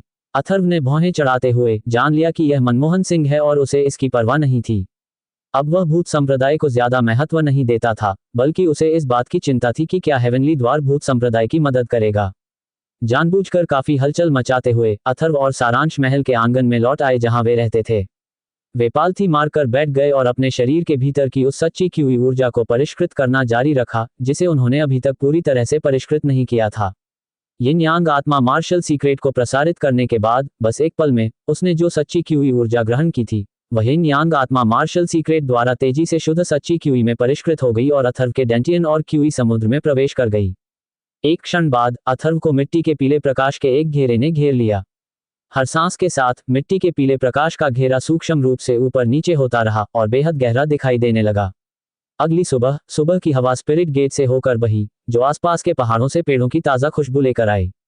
महल के आंगन के बाहर पहाड़ के पीछे कई आकृतियां दिखाई दी। कई खूबसूरत आकृतियां थीं। बूढ़ विष सेनापति सत्यजीत, भूतपरी विमला, लू शिंटोंग, शीना, वृंदा, जीविका और सारांश। बहुत देर हो गई है और वह बच्चा अभी भी साधना कर रहा है। आज नीलामी है, वह पहले क्यों नहीं जा रहा? बूढ़ जहर कमांडर ने आंगन की ओर देखते हुए साहपूर्वक कहा। हम पहले चलें तो कैसा रहेगा? भूतपरी विमला ने धीरे से कहा। जैसे ही भूतपरी की आवाज गिरी, आंगन के भीतर से अचानक ऊर्जा का एक विस्फोट फूट पड़ा। बूढ़ के जहर सेनापति सत्यजीत और भूतपरी विमला ने जल्दी से फिर से आंगन की ओर देखा। उनके चेहरों पर तुरंत आश्चर्य झलक उठा। अपनी ताकत के स्तर को देखते हुए उन्हें स्वाभाविक रूप से पता चल गया था कि उस समय कोई आंगन में सेंध लगा रहा था और इस समय केवल अथर्व ही आंगन में था, इसलिए ये केवल अथर्व ही हो सकता था जो अंदर घुस रहा था। आंगन के बाहर स्वर्ग और पृथ्वी की एक अदृश्य ऊर्जा ने स्थानिक तरंगों के चक्र उत्पन्न किए, जो फिर तेजी से बढ़ती आभा के साथ आंगन के भीतर एक कमरे में फैल गए। यह ऊर्जा उतार चढ़ाव अधिक समय तक नहीं रहा तथा बढ़ती हुई आभा भी शीघ्र ही गायब हो गई। ऐसा लगता है कि वह 5वें स्तर के मार्शल जनरल तक पहुंच गया है। बूढ़ जहर कमांडर सत्यजीत ने एक भान उठाए। अथर्व की साधना की गति अविश्वसनीय है। भूतपरी ने अपनी खूबसूरत आंखों से आह भरी, उसका चेहरा बेहद आश्चर्यचकित था। कमरे के अंदर अथर्व के चारों ओर की मिट्टी जैसी पीली रोशनी उसके शरीर में पूरी तरह समा गई। उसकी आंखें खुली और उनमें से एक तेज चमक निकली। उसी समय उसके शरीर के भीतर से एक शक्तिशाली आभा उमड़ पड़ी। यह आभा तुरंत पूरी तरह से समा गई और उसके शरीर पर इसका कोई निशान नहीं दिखाई दिया। 5वें स्तर के मार्शल जनरल। मार्शल कलाकारों के लिए अपनी साधना में सुधार करना ज्यादा मुश्किल नहीं है। अथर्व ने अपने शरीर में विशाल सच्ची ची का अनुभव किया। अब 5वें स्तर के मार्शल जनरल की साधना में अपने डेंटियन और ची सागर में मौजूद अपार सच्ची ची के बल पर सामान्य शक्ति के साथ भी वह शायद 7वें स्तर के मार्शल जनरल को मार सकता था, अगर वह थोड़ा भी बेतहाशा लड़े। अगर वह इस समय सामान्य वर्मिलियन बर्ड सीक्रेट के साथ मिल जाए तो वह शायद पहले स्तर के मार्शल कमांडर को सीधे तौर पर गंभीर रूप से घायल कर सकता था। पहले स्तर के मार्शल जनरल की तुलना में 5वें स्तर के मार्शल जनरल की शक्ति में निस्संदेह बहुत बड़ा अंतर होता है। अथर्व ने भौहें चढ़ाते हुए अपनी आध्यात्मिक शक्ति साधना के बारे में सोचा और थोड़ा परेशान महसूस किया। अध्यात्मवादियों को आत्मसात करना मार्शल आर्ट कलाकारों को आत्मसात करने से कहीं ज्यादा मुश्किल था। अध्यात्मवादी स्वाभाविक रूप से दुर्लभ थे। मार्शल आर्ट कलाकार तो हर जगह मौजूद थे, लेकिन अध्यात्मवादी आम नहीं थे। आज नीलामी है, चलो पहले मजा देखते हैं, अथर्व ने धीरे से कहा। सफाई करने के बाद उसने अपना चोगा झाड़ा और आंगन से बाहर चला गया। तुम बच्चे फिर से टूट पड़े। जैसे ही अथर्व आंगन से बाहर निकला, बुरजहर कमांडर सत्यजीत की आवाज उसके कानों तक पहुंची। ये तो बस संयोग है। मैंने थोड़ी लापरवाही से साधना की थी और मुझे उम्मीद नहीं थी कि मैं फिर से सफल हो पाऊंगा, अथर्व ने अपनी तर्जनी उंगली से अपनी नाक रगड़ी और हल्की मुस्कान के साथ जवाब दिया। राक्षस, बूढ़ के जहर कमांडर सत्यजीत ने असहाय होकर अथर्व को घूरा। उसे यकीन ही नहीं था कि कोई यूं ही साधना करके आगे बढ़ सकता है। अथर्व के पास जरूर कुछ और राज होंगे। हालांकि अथर्व की तेज साधना साफ दिखाई दे रही थी, जिससे वह अवाक रह गया। भाई, मैं अब तुम्हें पकड़ नहीं पाऊंगा। लू शिंटोंग, जिसने आज बड़े ध्यान से कपड़े पहने थे, एक रंग बिरंगी तितली की तरह अथर्व के पास पहुंच गया। उसके नाजुक और सुंदर चेहरे को देखकर लोग आश्चर्यचकित हुए बिना नहीं रह सके। जब वह बड़ी होगी तो वह निश्चित रूप से एक ऐसी सुंदरी होगी जो मुसीबत खड़ी कर सकती है। शिंटोंग तो पहले से ही बहुत ताकतवर है। जब भाई तुम्हारी उम्र का था तब मैं मार्शल आर्टिस्ट भी नहीं था, अथर्व ने हल्की मुस्कान के साथ कहा। उस समय जब अथर्व 13 साल का था, वह शास्त्री परिवार का एक निकम्मा नौजवान सरदार था। अथर्व, नीलामी में जाने का समय हो गया है। मनमोहन सिंह और बाकी लोग तुम्हारा इंतजार कर रहे हैं। बूढ़ा आदमी और मैं आगे बढ़कर गुप्त रूप से सहायता प्रदान करेंगे। आज वहां कई शक्तिशाली लोग होंगे और यह गारंटी देना मुश्किल है कि कोई परेशानी पैदा नहीं करेगा। हर चीज में ज्यादा सावधानी बरतना, भूतपरी ने धीरे से कहा। सिस्टर यंग, एल्डर डोंग, तो आप आगे बढ़ें। मैं अभी आता हूं, अथर्व ने धीरे से कहा।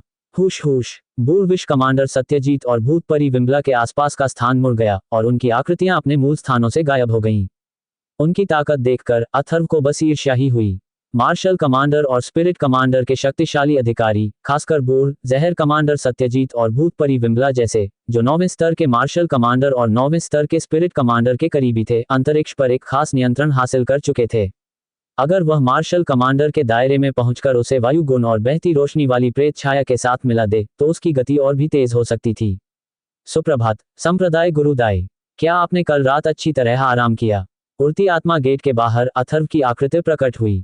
उसी समय मनमोहन सिंह और डू युनशान उड़ती आत्मा गेट के बाहर पहुंच ही रहे थे। नमस्कार संप्रदाय गुरु। इस समय श्री सीता और अन्य लोग भी उड़ती आत्मा गेट के बाहर थे। मैंने छोटे भाई अथर्व को बहुत परेशान किया है। मैंने बहुत अच्छी तरह आराम किया, मनमोहन ने हल्की मुस्कान के साथ कहा। मेरे पैर को अच्छी तरह आराम मिला, अथर्व ने मन ही मन सोचा। कल रात मनमोहन सिंह शायद उड़ती आत्मा गेट की ताकत परख रहे थे। उनके चेहरे पर कोई भाव नहीं था और उन्होंने कहा, संप्रदाय गुरुदाई, नीलामी आज शुरू हो रही है। मेजबान होने के नाते उड़ती आत्मा गेट ने सबके लिए व्यवस्था कर दी है। चलो साथ चलते हैं। छोटे भाई अथर्व ने बहुत परेशानी उठाई है, मनमोहन ने कहा। उसकी निगाहों में कोई अतिरिक्त परिवर्तन नहीं दिखा। फुसफुसफुस। उड़ती आत्मा गेट के बाहर एक विशालकाय काला गरुड़ राक्षसी जानवर अपने पंख फड़फड़ाता हुआ उड़ता हुआ आया। वह विशालकाय काला गरुड़ राक्षसी जानवर सैकड़ों मीटर बड़ा था। अपनी आभा से वह भी प्रारंभिक चतुर्थ स्तर तक पहुंच गया था और उसका शरीर सिकुड़ गया था। गर्जन। आकाश में स्काई हिम सिंह जानबूझकर काले बाज को धमका रहा था।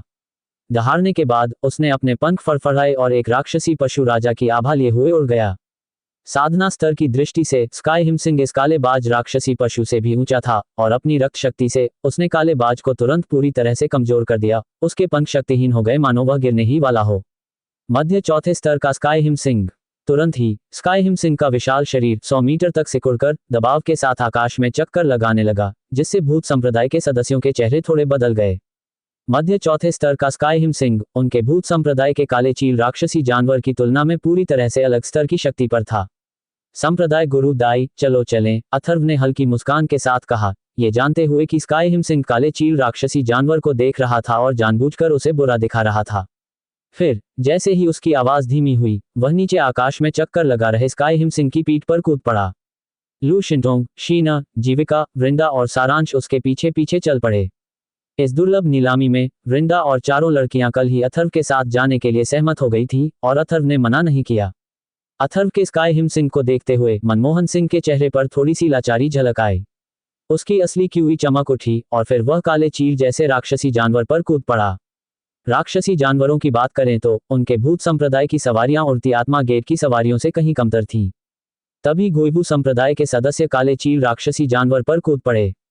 दोनों राक्षसी जानवर अपने पंख फड़फड़ाते हुए ग्रीन फ्लावर नगर की ओर उड़ गए। गुइबू संप्रदाय को और भी अवाक कर देने वाली बात यह थी कि काले चील राक्षसी जानवर ने रास्ते में स्काई हिमसिंह के पास जाने की जरा भी हिम्मत नहीं की, बस स्काई हिमसिंह के पीछे चलने की हिम्मत की।